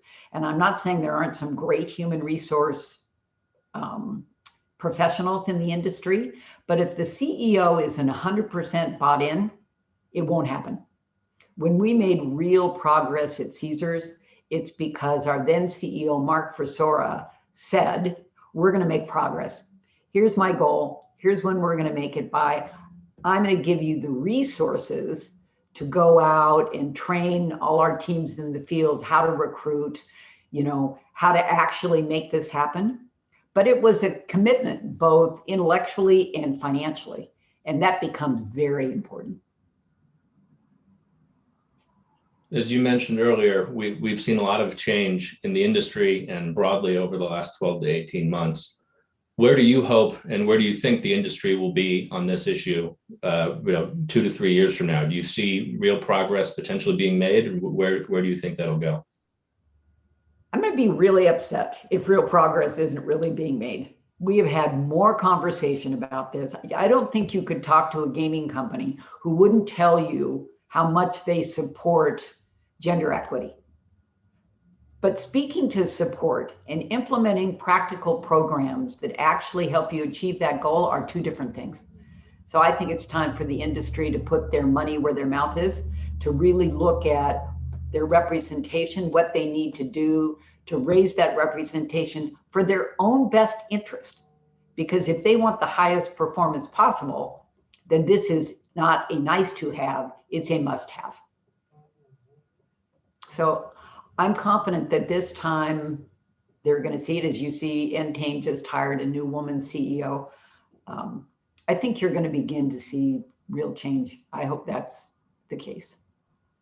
I don't want to be giving this speech for the next decade.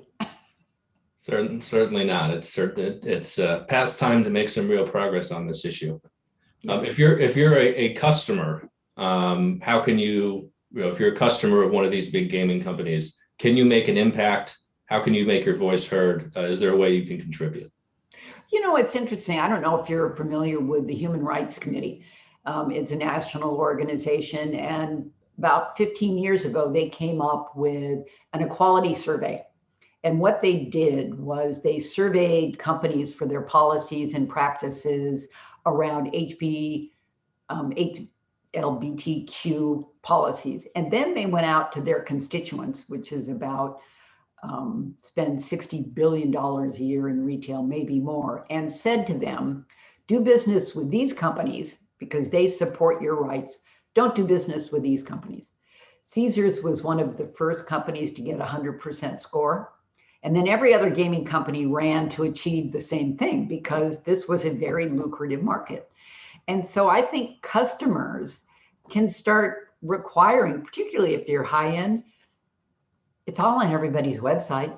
See what their management looks like. Does the management reflect your values and who you want to be doing business with? And if it doesn't, there's a lot of gaming product out there. And they'll probably offer you similar deals and just as good a loyalty program. Customers can make a huge difference if they take their business to companies that reflect their values. Absolutely. Thank you very much, Jen. I think we're up against the last time. Or any parting remarks that you would like to give to the audience? I've always said that the gaming industry could be the beacon for corporate America or corporations worldwide. We can fix this. We're small enough, we're competitive enough, and we're inventive enough. But let's see the gaming industry take the lead and really become a diverse and inclusive leadership culture. Absolutely. Thank you very much for joining us here today, Jen. Really important topic, and hopefully we see more change happening on this front in the next couple of years. I hope so. It was great to see you. Thank Bye. you.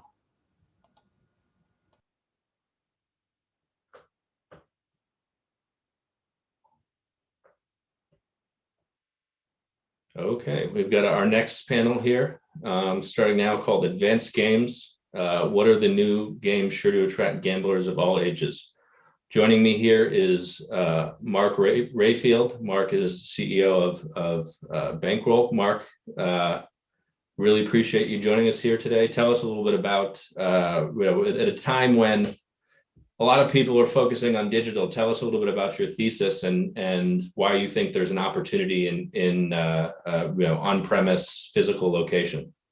Well, it's not so much, and thank you for having me. It's not so much the on-premise portion of this. It's that the space continues to evolve, and a lot of the cards have been played out. And the question becomes, what is it that consumers who gamble, who are technologically advanced, what is it that is of interest to them?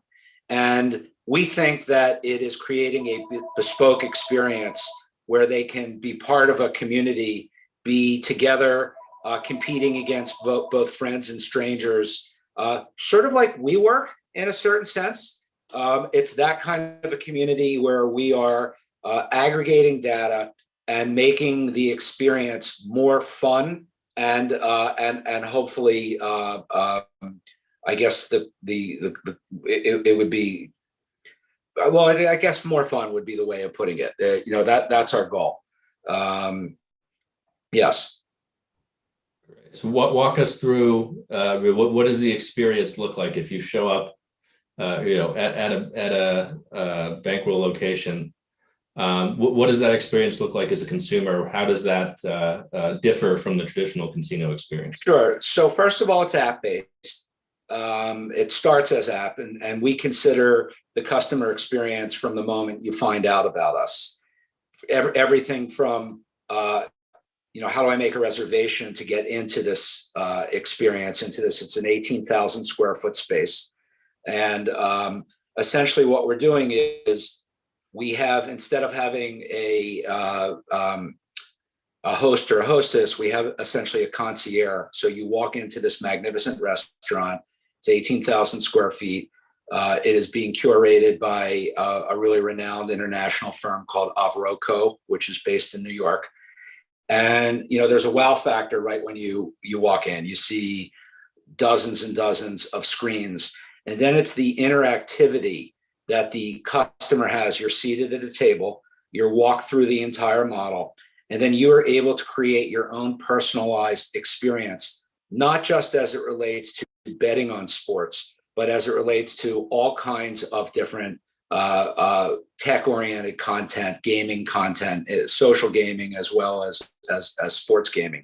So, we're not a sports betting organization. We don't handle bets. We don't have a betting window. We are essentially serving as an affiliate between ourselves and the legal sports betting entities in the state of Pennsylvania, which continues to grow.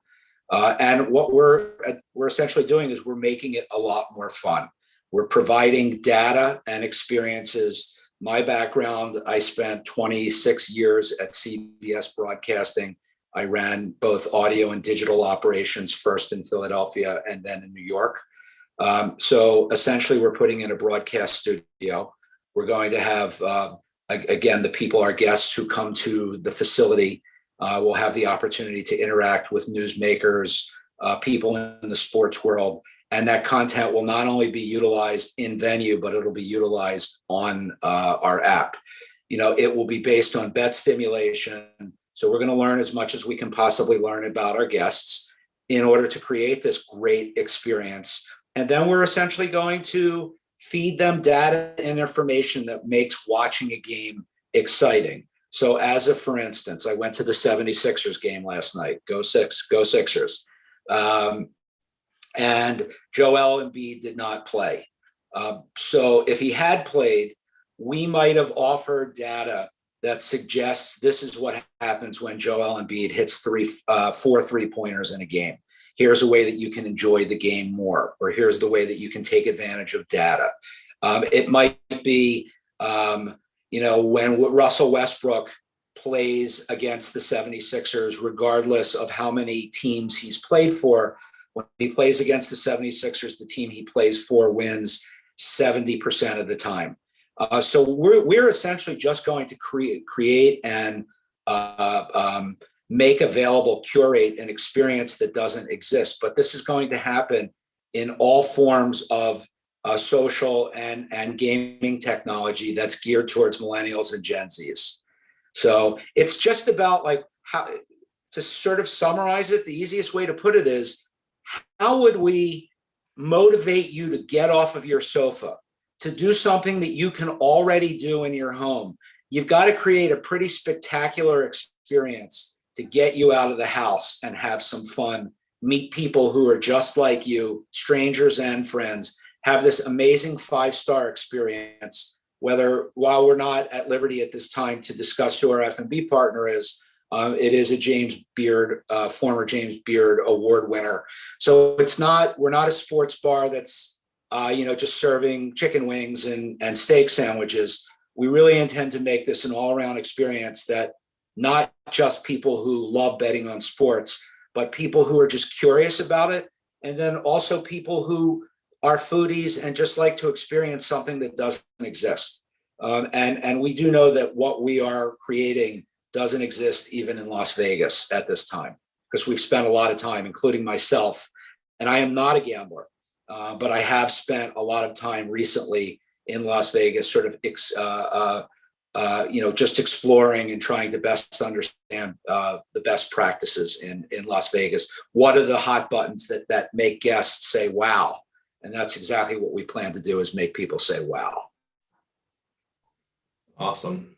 Mark, important part of what you touched on there, I think, is that, you said you're not a sports book yourself. How do you partner with folks in the industry, and sort of what is your value proposition to them? Well, again, we're curating an experience that makes available very specific kinds of people.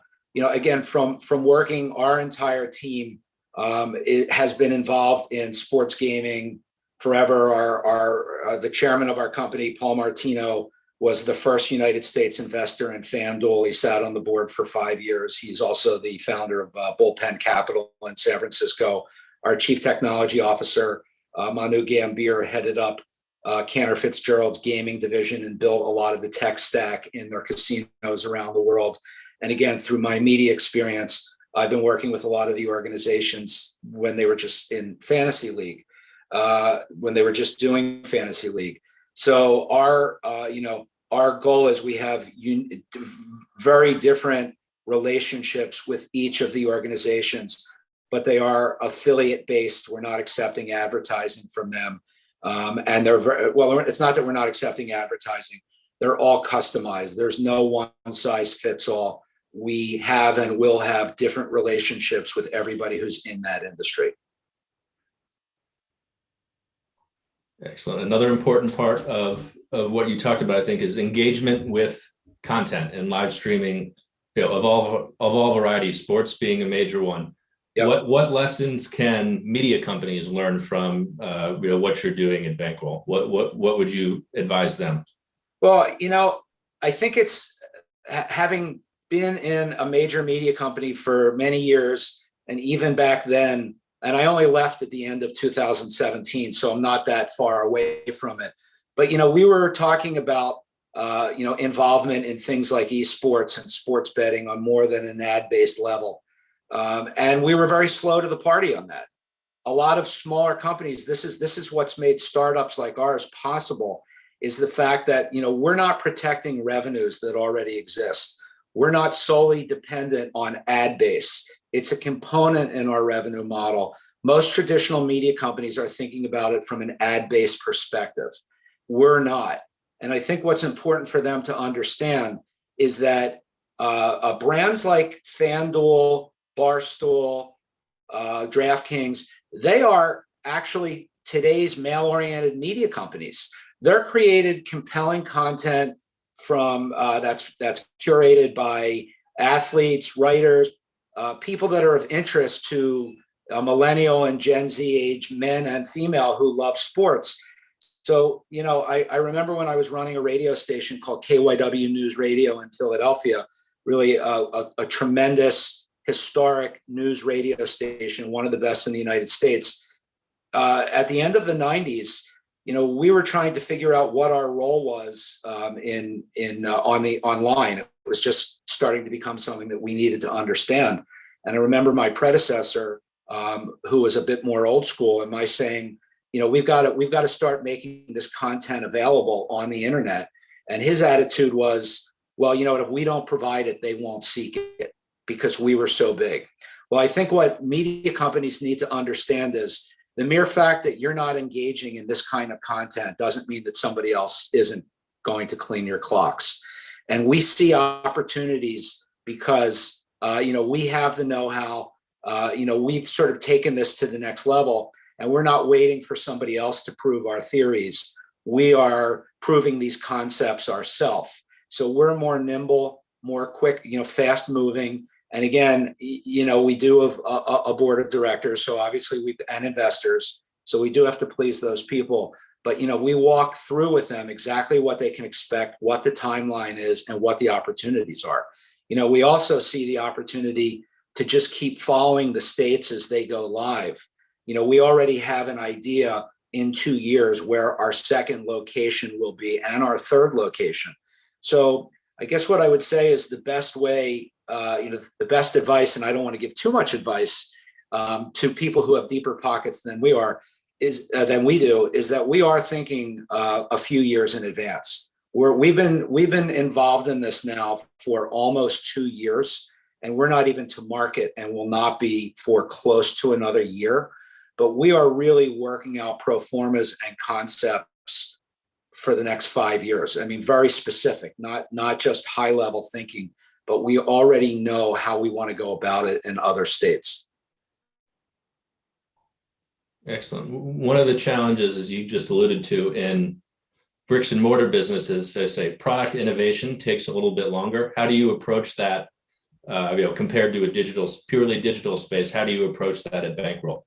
So here's the interesting thing. And, we have a number of different investors. We've got about 60 different investors. Some of them are brick and mortar investors, real estate, and some of them are tech-based. And what we try to get the brick and mortar investors, where most of our CapEx is going, to understand is, there are already a lot of companies that are in the online only business. Can we beat some of the bigger sports betting companies when they've got an 8-year head start on us? Probably not. We have to create a proof of concept that combines online and in venue to make it really special, or otherwise, again, you're back on that sofa. So, I mean, that's what, our competition, and look, we will be working with all kinds of affiliates, but our real competition is the ability of a consumer to do this on a park bench, in their car, on their sofa, from their bed. So we think that it's paramount at this point in the evolution of the apps that are being developed, that we've got to have a unique proposition, and it is experience-based. We believe that, again, coming out of COVID, there's this pent-up demand. Again, having gone to the 76ers game last night, it was the first event at the Wells Fargo Center that was, they allowed 100% capacity.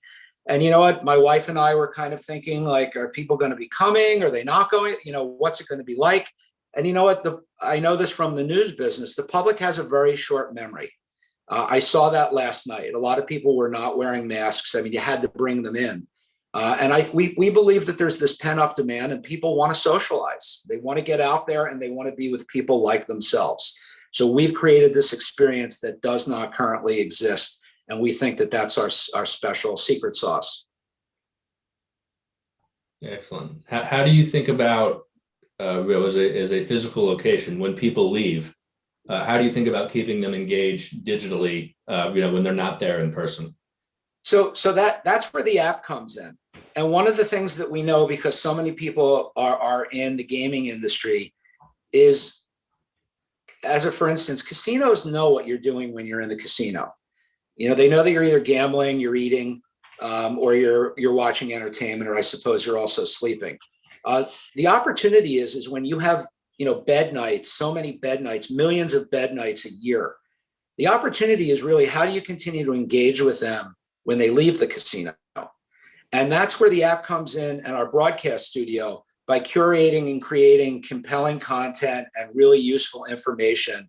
And again, with a loyalty program, with bet stimulation, we are really building this experience. Like, we hope that instead of perhaps going to a network app or a sports app that already exists, ours is going to be more customized and more specific and more millennial and Gen Z friendly, that you're going to come to us because there's more than just that kind of information on it.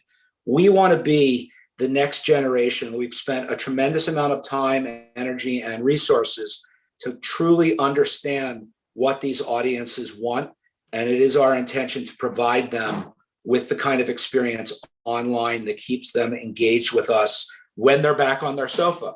So, and the loyalty program, without getting into too much on it, but we are creating a custom loyalty program that incentivizes them for just visiting and saying hi. Again, we don't handle bets. We're not in that business, but, we are essentially serving as a matchmaker between people who do and ourselves. We're just a marketing organization, finding unique and compelling ways to sort of get the word out that this is another new way to have fun. Do you see more industries, or more companies in the media industry? Do you think there will be more of them creating in-person experiences like this? I know Disney, for example, has had a lot of success with that, with their parks business. Do you think that's a trend that we're going to see a lot more of in the future?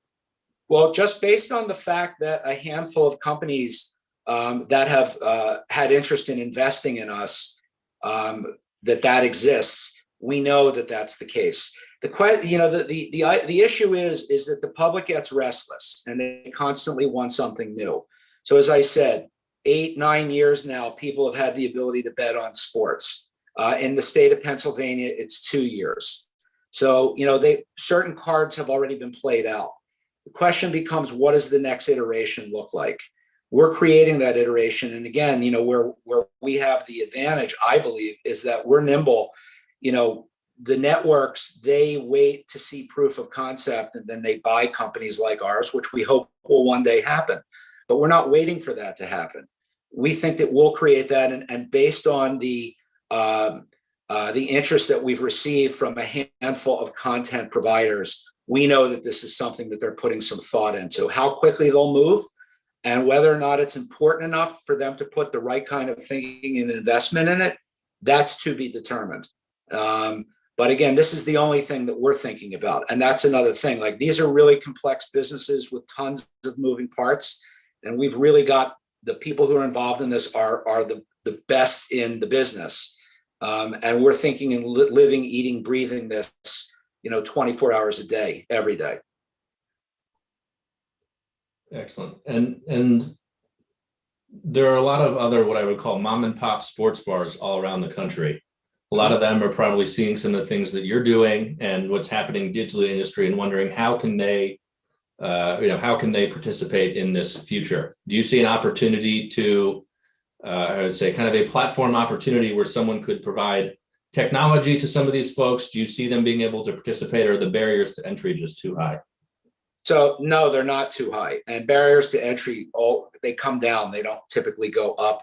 So again, without being too specific, because I don't think we want to give our playbook away, part of our own play is putting our intellectual property together, sort of putting it in a box and then selling it to organizations that can't afford to fund their own.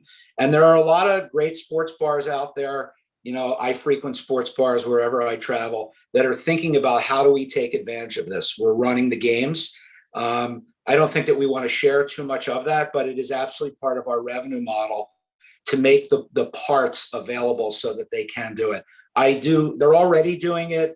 It's not, we think that our technology is proprietary, but it doesn't mean that we've got the only technology. We understand that. So I think that you're going to see a continuous explosion of ways to engage with audiences through technology that don't currently exist. And even since getting involved in this, I've personally been involved with Bankroll now for about 17 months.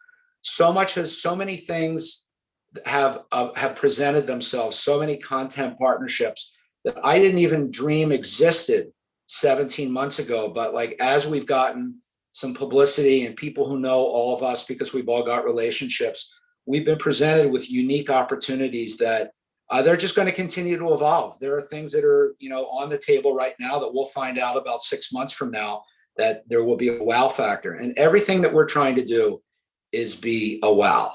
If we're not wowing you, then we're just like everybody else. One of the challenges that you see a lot, and I think this might have been touched on earlier by Melissa Blau on her panel with Alex, was customer data. And if you're working a lot with partners, Obviously, if you're talking about, a casino or a sports book or an iGaming partner, they would love to have access to as much as you're willing to give them, I'm sure. How do you think about that balancing act of how much to share versus, not wanting to give away the farm? How do you approach that? Well, first of all, it's a slippery slope. We want to protect privacy first and foremost. And, we want to be proprietary. We're going to be working with partners that will also be competitors. So, I don't think that we're ready to give the whole farm away, but there are no secrets in a sense. And, we will selectively find ways to utilize data to the betterment of our guests. We want to continue to create this experience and evolve the experience. If that's not something that we can do, there will be limits to how we use whatever data we have. And we will have data. Absolutely. That's a big part of it, it sounds like. Is the plan right now to stay intrastate, so stay within Pennsylvania? How much does regulation influence, where you think you want to go long term? Well, I mean, for right now, we're focused on our experience here in Philadelphia. But as I said, we're going to continue to follow the states as they go legal. And we're going to pick, we're not going to be in every state. We'd like to be in somewhere between 5 and 10 states. And they will be where there are cities that have great sports fans like Philly. And look, a great deal of my time is spent with regulatory matters, with attorneys, in zoning, in making sure that we're compliant. Everything that we're doing is above board and transparent. So we're trying to create an experience that allows us to keep creating more experiences. So we're highly cognizant that we've got to get it right. And we've also got some investors that serve as advisors to us who are, without being specific, that started certain social gaming platforms that are the world's biggest. So the fact that we are talking to them literally on a daily basis, and they are helping create and evolve this experience, it is with the intention of not keeping it in Philadelphia. I don't think that any of us want to own, a high-end tech restaurant only. We want to take this to other places and really make this huge. I spent a year as a consultant to an eSports team, Dignitas, which is owned by HBSE. And, I will tell you that I knew enough about eSports to be dangerous before I got into it. Now, based on what I know, it really helps me understand why professional sports teams and networks are making bigger placements in industries like eSports, because, young fans are not consuming traditional sports or media in general the way that my generation did. So they're using, Dignitas is of course owned by HBSE, which also they're the majority partner, but it's a combination of the 76ers, the New Jersey Devils, the Boston Bruins, and the Houston Rockets. They understand that esports provides a gateway to younger sports fans. Right now, there's only 2 professional sports that are larger than esports amongst adults 18 to 34. And this blew me away. And I didn't even believe it when I first saw it, but the data was MRI Simmons data. It wasn't, it was from a legitimate, organization. The only 2 sports that are larger than esports amongst younger consumers are the NFL and the NBA. And as recently as 3 years ago, that was not the case. So when you look at things like esports and you look at things like sports betting or other technology-based industries that revolve around sports, this is what young kids want. They're not watching television the way that we watch television. They don't even make a distinction from television. It's mobile viewing. It's video viewing. So again, what we're doing is we're making sure that we know what it is that young consumers want and what makes them excited. And that's why we're building this experience that not that we won't attract people like me, but we're building it really for my kids. We're building these experiences. We're really thinking about what does the younger generation want and how can we make it something that becomes part of their lifestyle. So, our goal with Bankroll is Not that you come to this once in a while, but this, like I said, with WeWork, sort of becomes your clubhouse. It's a place that, particularly in COVID, where, we were living in New York City up until a couple of months ago, and we had a very small apartment. And we were losing our minds. All we wanted to do was get out, but there was a certain fear of going out. So we want this to be the place that people feel comfortable. And if they're going to meet somebody just for a drink, or they're going to, they want to have some fun and see what the opportunities are surrounding games.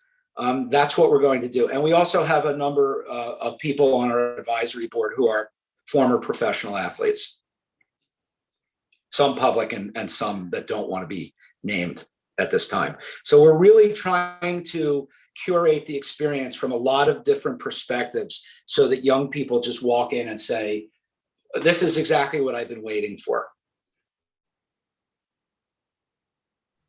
Great. You came from outside the sort of wagering and gambling industry. Coming from outside, what is something that surprised you, once now that you're in the space? I think really that, we have a tendency when you live in a bubble to believe that everyone in your world also lives in that bubble. And without being specific, I operated some of the biggest brands in the world, or certainly in the United States, for CBS. And, in my little bubble, everybody knew the brands. And, as I spoke to people who are younger and younger, I started getting more of a, wait, what's that? Or, oh, yeah, I think my dad listens to that. And it's reminded me, and I have to tell you, it's very painful. And when I had the opportunity to do something different, I really wanted that. Learning had sort of stopped for me. And we were really not tapping into, when one considers the size of the audiences we had in traditional media, and we were not really addressing their needs online. I think that we are able to address the needs of young consumers. And it really blew me away how little effort was put into. We were trying to convince consumers that what we had is what they wanted, rather than truly listening and trying to best understand what they wanted. And I would fight with specific people about wanting to create content that was geared, particularly in the eSports space, that, people in my company fought me on that and just didn't think that there was enough of an audience for that. It's sort of like NASCAR. NASCAR, I'm not a fan, or I don't watch it, but I recognize that it's not about what I watch. I recognize that large parts of the country live by NASCAR. And that has to be addressed in unique ways. It's not just about the car going around the track. For a lot of these people, it's a religion, and they see the drivers no differently than, I saw my musical or sports heroes growing up. And you've got to create ways to interact with them.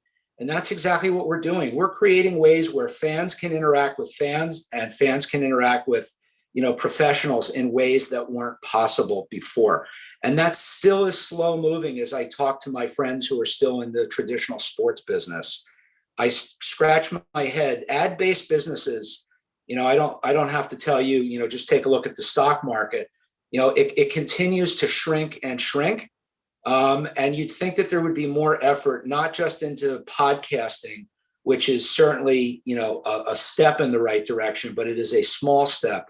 It would be to really developing audiences and trying to understand what they want, and not thinking in a linear manner.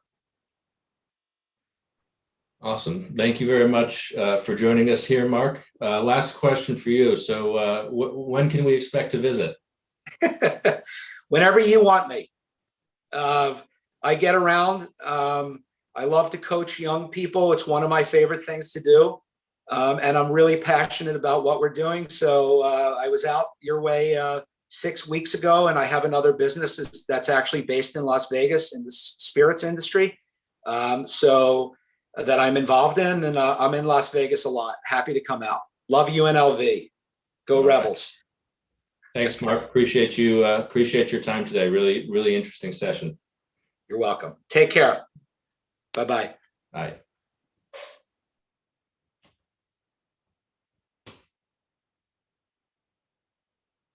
All right, we are on to our last session of the day. Thanks to everyone who's stuck with us. This should be a very good one.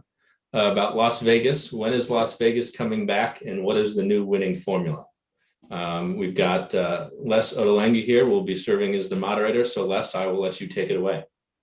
Yeah, thank you very much. And Danny Berghoff is our guest. Danny, welcome to the online conference. Thanks, Les. And appreciate you joining us today to talk about the 21st Century Casino and also a little bit about your experiences. So I want to start off in kind of a fun place. You know, you're a veteran executive search person, but you're a young guy. You started off very early in your career in executive search, and before joining Creative Artists Agency, which is where you are today, and where you helped direct the agency's recruitment and human capital advisory division, you were at RSR. But before that, you were a big fan of baseball.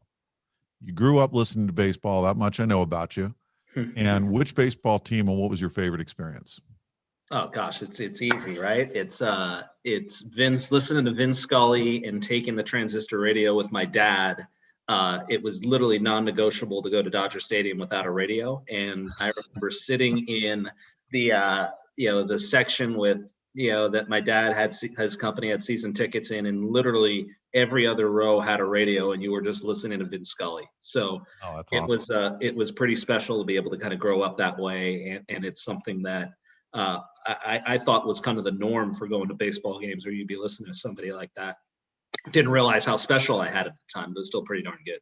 That is very good. And just in terms of that experience today, what do you think that experience looks like today, where you are kind of emotionally bonded with your sport and your team and the family dynamic, or anything else that makes it really emotionally special for you?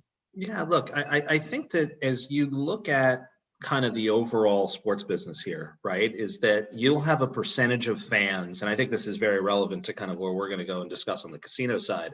You'll have a set of fans where it doesn't matter what the guest experience is like. Like, you literally could pour warm beer on them, and if they want to go and see the Dodger game at Dodger Stadium, they'll go every single time, right? They just literally could care less. But I think the growing segment of fans, and I think the growing segment is going for the game and to see the product on the field and making sure that's a good product, but it's the overarching experience, right? And that overarching experience starts from the minute you leave your house to what the parking looks like, or what, if you're taking the subway to the game, what the transportation looks like, what your experience is getting food and drink. Is it you getting stuff delivered to your seat?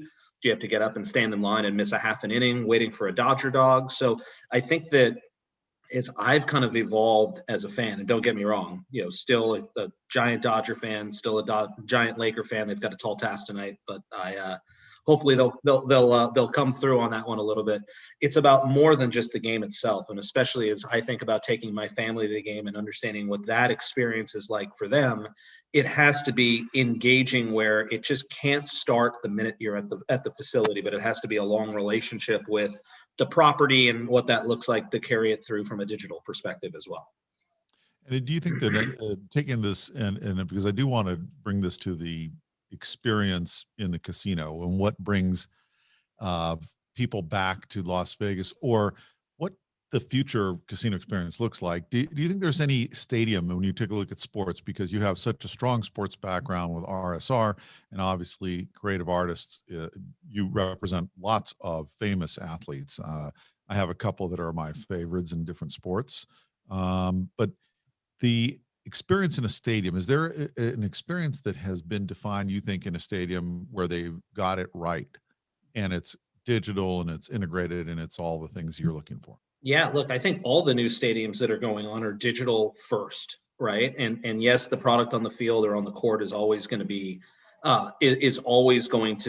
paramount. But I think if you look at the Chase Center for the Golden State Warriors, you look at how Staples Center has gone and evolved themselves. Even though the building's over 20 years old, 22 years old now, I think at this point, in terms of what the amenities are like and what the, wireless capabilities are to be able to do things like mobile food ordering, to be able to do things like being able to stream another game, especially as you're thinking from an NFL perspective. And I know SoFi Stadium's done a great job of this in LA. It's fans that are going for an NFL game aren't just going, let's just use the Rams as an example, just to watch the Rams. But let's say, arbitrary number, 75-80% of those fans have fantasy football teams.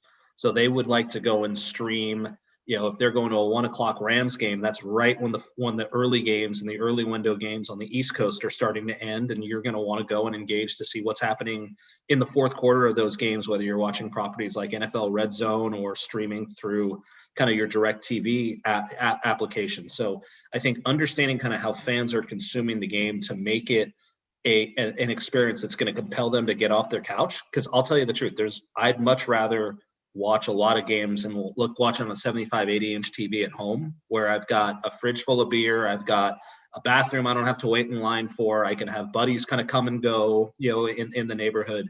That sometimes is a far better experience than what you'll get on property. So I think that the bar becomes, as you look through, and I think this is the same on the casino side, how do you make that overarching experience compelling? Because if you just do the same old thing and you rely on the product on the field, again, you'll get that core set of fans that are going to go and engage with you, but you're really going to lose a lot of other ones, and you're not going to get kind of the younger demographic that I think that you're going to be looking for to grow your business. Well, we just had Mark Rayfield, who's working with Bullpen Capital on an idea that is a lot like what you described. This has to be as fun an experience, or as let's say convenient an experience as you have at home. And he made the comment, my kids will not watch 9 innings of baseball. What they will do is watch 9 innings of baseball while they're gaming, while they're sending messages to their friends, while they're streaming something else. And they might want to go check something else out in terms of, what's of interest. Maybe it is something around wagering.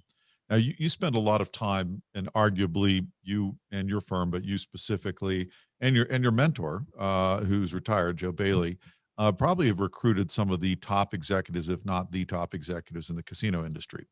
So what do you think you look for? What should leadership look like going forward in this industry to develop the 21st century casino? Yeah. What are the qualities? Look, I think you need to have, probably the dirty little secret about a lot of people in the casino industry. There's a sub-segment of really good people, and there's another strong segment of people that are just legacy operators, right? And I think that as you look through what the lens of innovation looks like, right? I think that you're going to need that mix of real material kind of thought leaders that have that kind of core gaming experience like yourself, Les, and then you marry them with the skill set of people that are coming from outside that industry that have the potential to be successful, right? And how we measure potential as we think through human capital is, it's not just what your past performance has been like, that's going to dictate future performance, but have you shown success in multiple different industries, right? Like if we're talking about content, right, as an example, and what kind of digital engagement looks like. Frankly, a lot of casino companies haven't done that over their history, so the talent hasn't been groomed, within that industry to be able to, take, the properties that they're at to the next level. So I think you're going to need to look at people that come from native OTT types of businesses, whether that's companies like Peacock or Hulu or Netflix that kind of have that real core understanding of how to build those businesses. And this is against all functions, right? It's not just kind of forward facing functions, but you look at financial leaders and, within, FP&A and operational finance people. I think that they're going to play a huge part of that. And I think the other part that you're looking for too is, because digital products are going to be so important to what the land-based experience looks like, is you're going to have to look at chief product officers and people that can really build engaging interactive products to be able to maintain what that relationship with that customer looks like.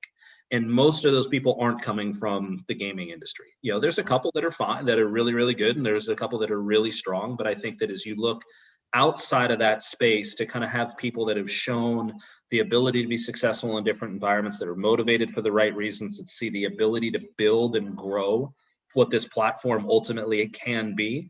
I think that, I think if you're trying to build the casino of the 21st century and you're trying to do it with legacy executives, you failed from the beginning. When you well described, because this leads me to my question of, then do you see examples of types of activities or engagement models? Because we know we have mobile sports betting, we have now more iGaming coming in, and clearly even the land-based casinos, they get rewarded in the equity markets when they're making announcements about that type of thing, even if the revenue isn't significant by measure against their land-based casino revenue. But are there certain types or of engagement models or trends that you think are good examples of thinking forward and to the 21st century casino? Yeah, look, it's all going to revolve around mobile, right? And how that interface is, from a mobile perspective. I think that let's just look at sports betting, right? That if as you're building out what the growth funnel looks like from the perspective of how do you acquire customers, right? I think you need to have the ability to find an executive that's run a performance marketing operation specifically around mobile, whether that's coming from properties like Uber or Lyft or other natively type of mobile type of apps, even companies like the sneakers app on Nike, or companies like StockX and companies like that. I think that having that ability to come in and really truly kind of bring that different kind of vantage point and that really revolves around what the mobile experience looks like, because I guarantee you, the dirty little secret on sports betting is the margins are miserable, right? Like, it is a low margin business. It's something that every casino has to have in order to bring people through the door and the like from a land-based perspective. But how can you maintain that relationship with that customer when they walk out the door from a mobile perspective? And that's going to revolve around user interface. It's going to revolve around loyalty is a big piece, which obviously this industry does incredibly well. And how can you replicate what that looks like through partnerships, whether they're exclusively mobile operators or there are mobile sports betting operators that also have land-based operations as well. So I'm thinking just with your old company, with William Hill and with Caesars, is that how are you able to kind of keep that synergy and kind of keep that customer in the house? Because look, at the end of the day, it's sports betting is an undifferentiated product. If I want to place a bet on the Laker game tonight, somehow they're favored by 2 points. I don't really know how that's the case, but I'll take it. But LeBron will stay on the bench. He won't want to leave and go to the locker room. I'm just kidding. Yeah, exactly. Hopefully he comes out and plays. But I think that as you think about betting the Laker game tonight, are you going to be able to kind of do in play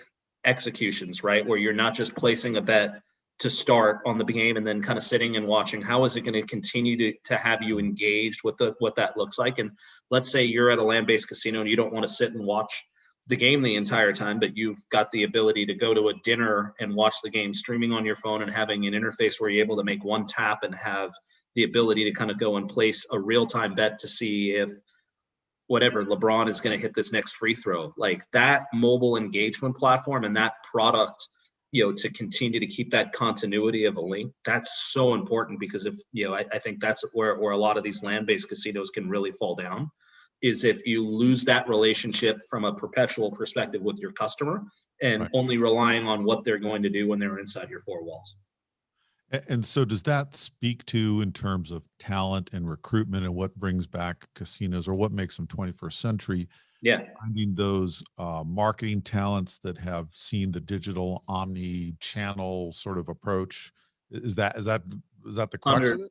100%. Like, when we've done multiple searches for some of the biggest sports betting operators, just as an example, and we've told them going into the search, and this is part of our pitch, that if you want traditional people, we will show you who we think are the very best traditional people, but that ecosystem is probably very small. And the type of people that you are going to see are from tangential type of industries that have gone and built products and built platforms that are akin to what you're trying to do from, let's just call it from a marketing perspective, right? If, performance marketing is where you're trying to go, let's go look at the very best performance marketers in terms of Spotify, right? Because that's all about customer acquisition in Pandora. Or you look at the airlines in terms of how they build out great loyalty and CRM management as you really get in there. It's not all about, anybody can do third-party paid user acquisition, right? Like, that's not that nuanced, that's not that difficult. It's when you get to the other elements of the performance spectrum that we really go and look at, okay, that's a relevant business where you've been beforehand. How can you apply that, and what's the vision look like when you're applying it to this specific problem with respect to sports betting and mobile applications, and how that's going to interface and kind of work within the context of a land-based property, and then what that relationship is going to look like between that land-based property and then when you're sitting on your couch watching a game and betting on it. So, and seeing where those interconnectivities are, because if you, let's just take loyalty as an example. If you build out a robust loyalty program where you can get a room comped, right? Or you can end up getting an upgrade in terms of where you're trying to go, or get a real material new experience, which is something that the land-based casinos probably do far better than anywhere else, other than maybe the top tier of the airline industry. From a talent perspective, that's the connective tissue that you're ultimately going to need to kind of connect that digital ecosystem to kind of what everybody is trying to do from the context of marrying the digital and the land-based side. And is that when you see it from how you bring the right talent to evolve these new models and to quote unquote bring back the casino industry, which to some degree there's already a lot of people flooding into Las Vegas, but it'll be interesting to see what the yield is. I mean, I'm not sure this is the same audience that existed certainly before the pandemic, but definitely not 20 years ago or 10 years ago. Is there something more to it? Is there, we talk about customer journey when we talk about omni-channel, we talk about gaming and casino. Is there a hospitality side of this? Is there a business convention side? And how does that play into this? Or is it really just focus on gaming?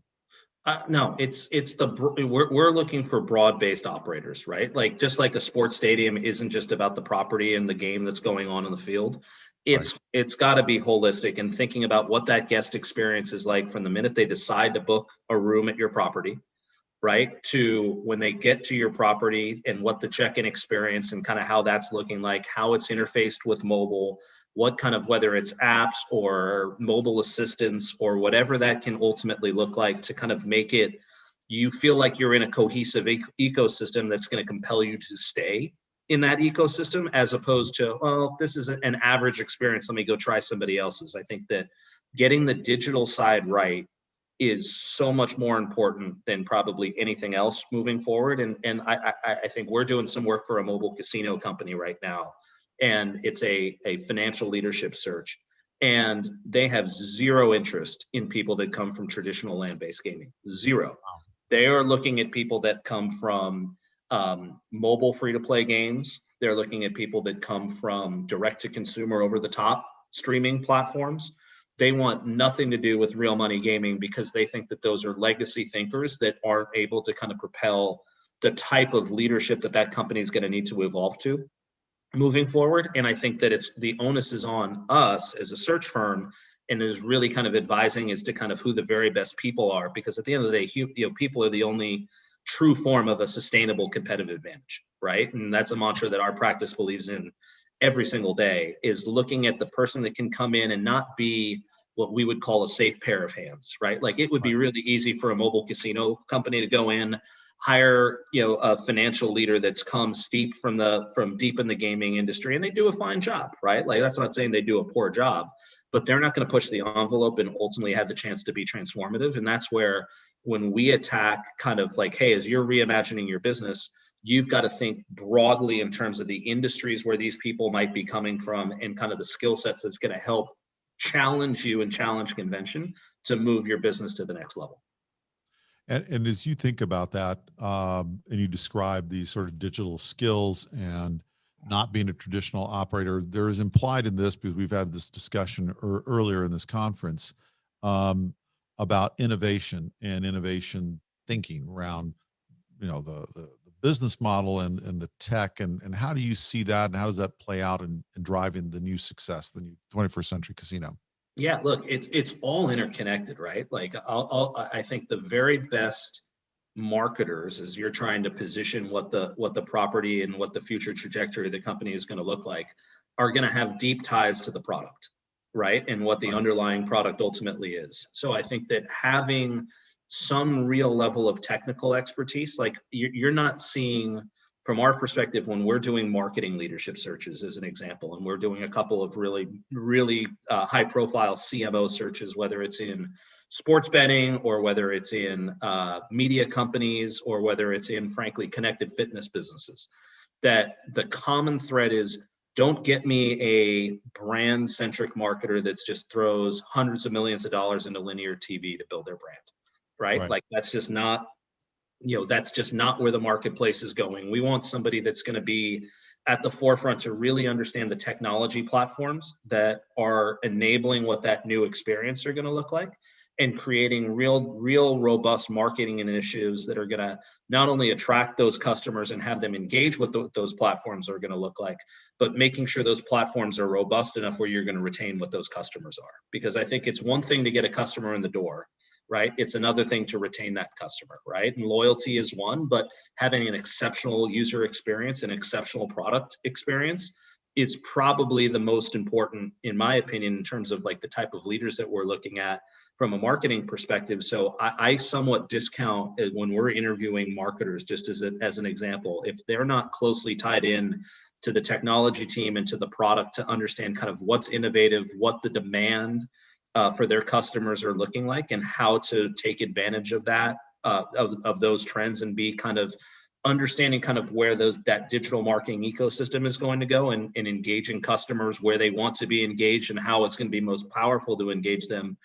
If you do marketing in a vacuum, you're toast. And to speaking to that, we've had several conversations in the course of this conference today about eSports and about that being a new frontier and a new opportunity. Are you recruiting and looking at that, or are you recruiting for eSports companies without obviously disclosing names of clients? But is that becoming a bigger thing then that defines sort of what you just described as successful executives? 100%. Like we have a really robust eSports business. We're working on, 10 plus searches right now, give or take, on the eSports side, and it's to the point where we've gone and hired an eSports expert that I can rely on to make myself look a little bit smarter on the industry.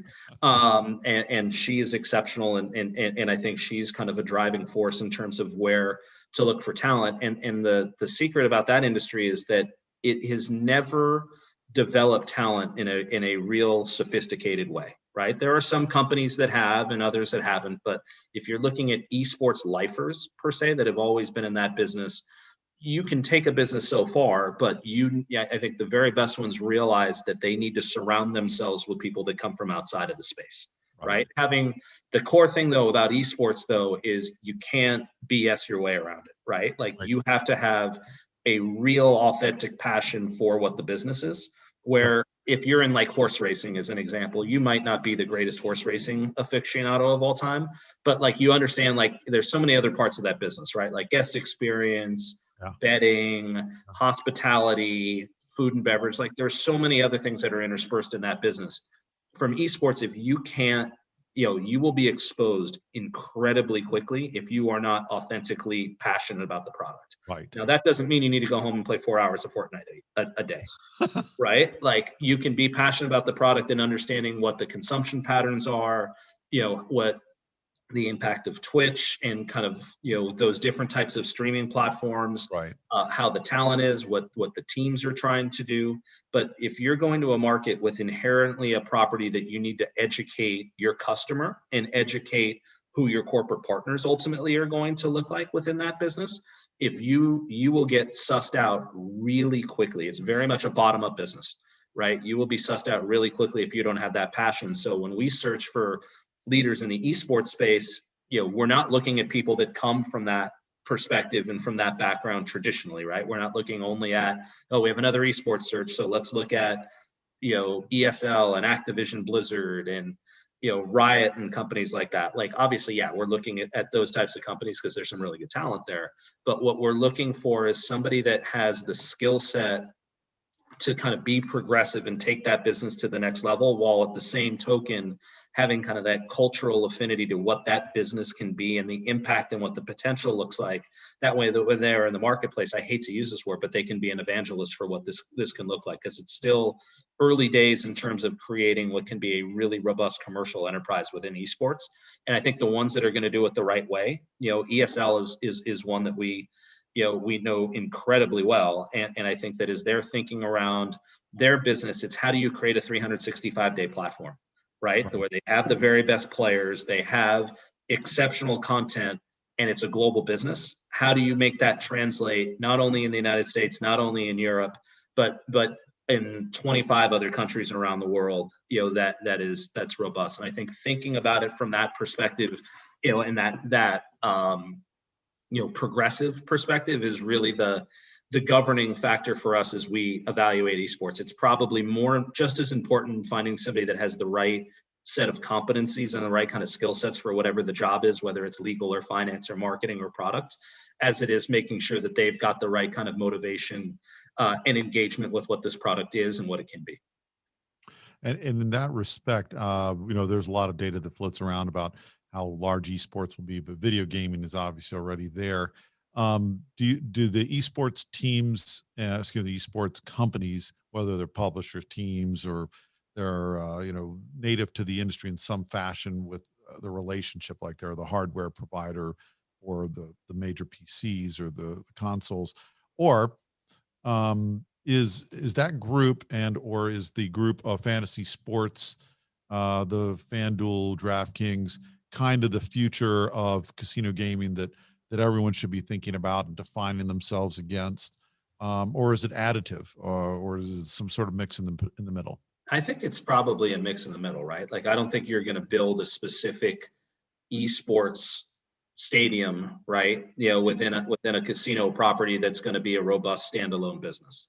Can you build it to be something that's complementary to everything else that they're doing, whether it's through daily fantasy or sports betting, or have it be kind of a part of what a broader kind of casino experience looks like? Sure, right? So I think that providing what that outlet can look like in terms of, like if you're in Vegas for 4 days, if you want to find a place where you can sit down in a lounge type of setting, and instead of that be at a cabana around a pool, but you want to play, Fortnite or Overwatch with a couple of friends, then great, do it, right? And provide that outlet to do it. And I think the really interesting piece is going to be when the gaming markets become available, whether it's on peer-to-peer gambling, within the state and within these local casinos where you can really have an infrastructure to bet for real money against your peers and have a robust and regulated system around that. Or when you look at it within the context of how do you bet on some of the biggest esports events in the world, right? And incorporate that within your sports book and the land-based casino within the context of the app in terms of where you're going. And I think that the companies that are going to figure out the very best way to do that, to make it seamless and not have it look like, hey, this is kind of a sideshow circus act that, they're trotting out to see if this is going to work, but it's something that is ingrained within what the overarching experience is, knowing that not everybody's going to engage with it, but the people that do, certainly will have the thought and the chance to do it at a level that they might not have thought otherwise. Like, it's compelling. Like, if you've had a long day and you want to play Madden against your buddy, and you can actually have a real infrastructure where you can bet against each other and your friends can all bet against who's going to win in the game, like, that's an engagement platform, and you're going to have those players stay on your property for a much longer time than you are if it's just sitting there and not having kind of that betting component into it. So I think that it goes the same for sports betting, right? Like, somebody is going to be, and the reason you see all these media companies coming in and doing partnerships with William Hill and CBS and PointsBet and NBC, the reason you're seeing that, and Caesars and ESPN, the reason you're seeing that is because, like, if the game is a blowout in the third quarter of a playoff game, if you have real in-play opportunities to kind of go and bet on them, you're not going to turn the game off like I did, when the Lakers were down by 30 points on Tuesday night, right? Like, it's You're going to mention it. You had to. Like, it's like, look, I also, like, if I could bet, like, if betting was legal in Connecticut and I actually could stay up and kind of say, gosh, I think the Lakers aren't going to win, but maybe they'll win the second half by 2.5 points, or maybe they'll win the third quarter or this stretch within that, and they're going to make a little bit of a push. Would I have stayed up to watch the game because I might be able to put a little bit of action on it? Yeah, I probably would have. So I think that that's why you're seeing these media companies really lean in from the perspective of how do you become a more robust ecosystem in the context of what the sports betting aspect, and frankly on the esports side, I think that's the same kind of thing that you can build out too. Well, Danny Berghoff, who is obviously the leader in the executive search for casinos, sports, and now sports betting and esports, and the leader of the creative artist agency's human capital recruitment division. I want to thank you. You really are an inspiration when I hear you talk, particularly when I think now that you were probably the first digital customer journey person when you took that transistor radio with your dad to the Dodger Stadium. Yeah, I wish I could tell you I knew what I was doing back then, but you were live streaming before everyone else was doing it. This is awesome. That's it. I want to thank you for being on our conference today, 21st My Century, pleasure. sponsored by Applico, UNLV, and Blackfire. I think we ran out of time. I apologize for the Q&A session, but I'll turn it back over to Nick Johnson of Applico. Excellent. Thank you, Les, and thank you, Danny, for joining us. It was a really great conversation. Thank you, everyone who tuned in, and all of our speakers here today. It's been a really exciting event. I think we've gotten a lot of great points about what does the future look like? What is the 21st century casino? What's working in the digital space? Where is the industry headed? Thank you again to folks at Applico who helped organize this. Patrick Kennelly and Kirk in particular, who helped with the production of the event. Thank you to Les as well for helping organize. Thank you to Dr. Rippey, Blackfire Institute and UNLV. It's been a really great event, and thank you everyone for tuning in.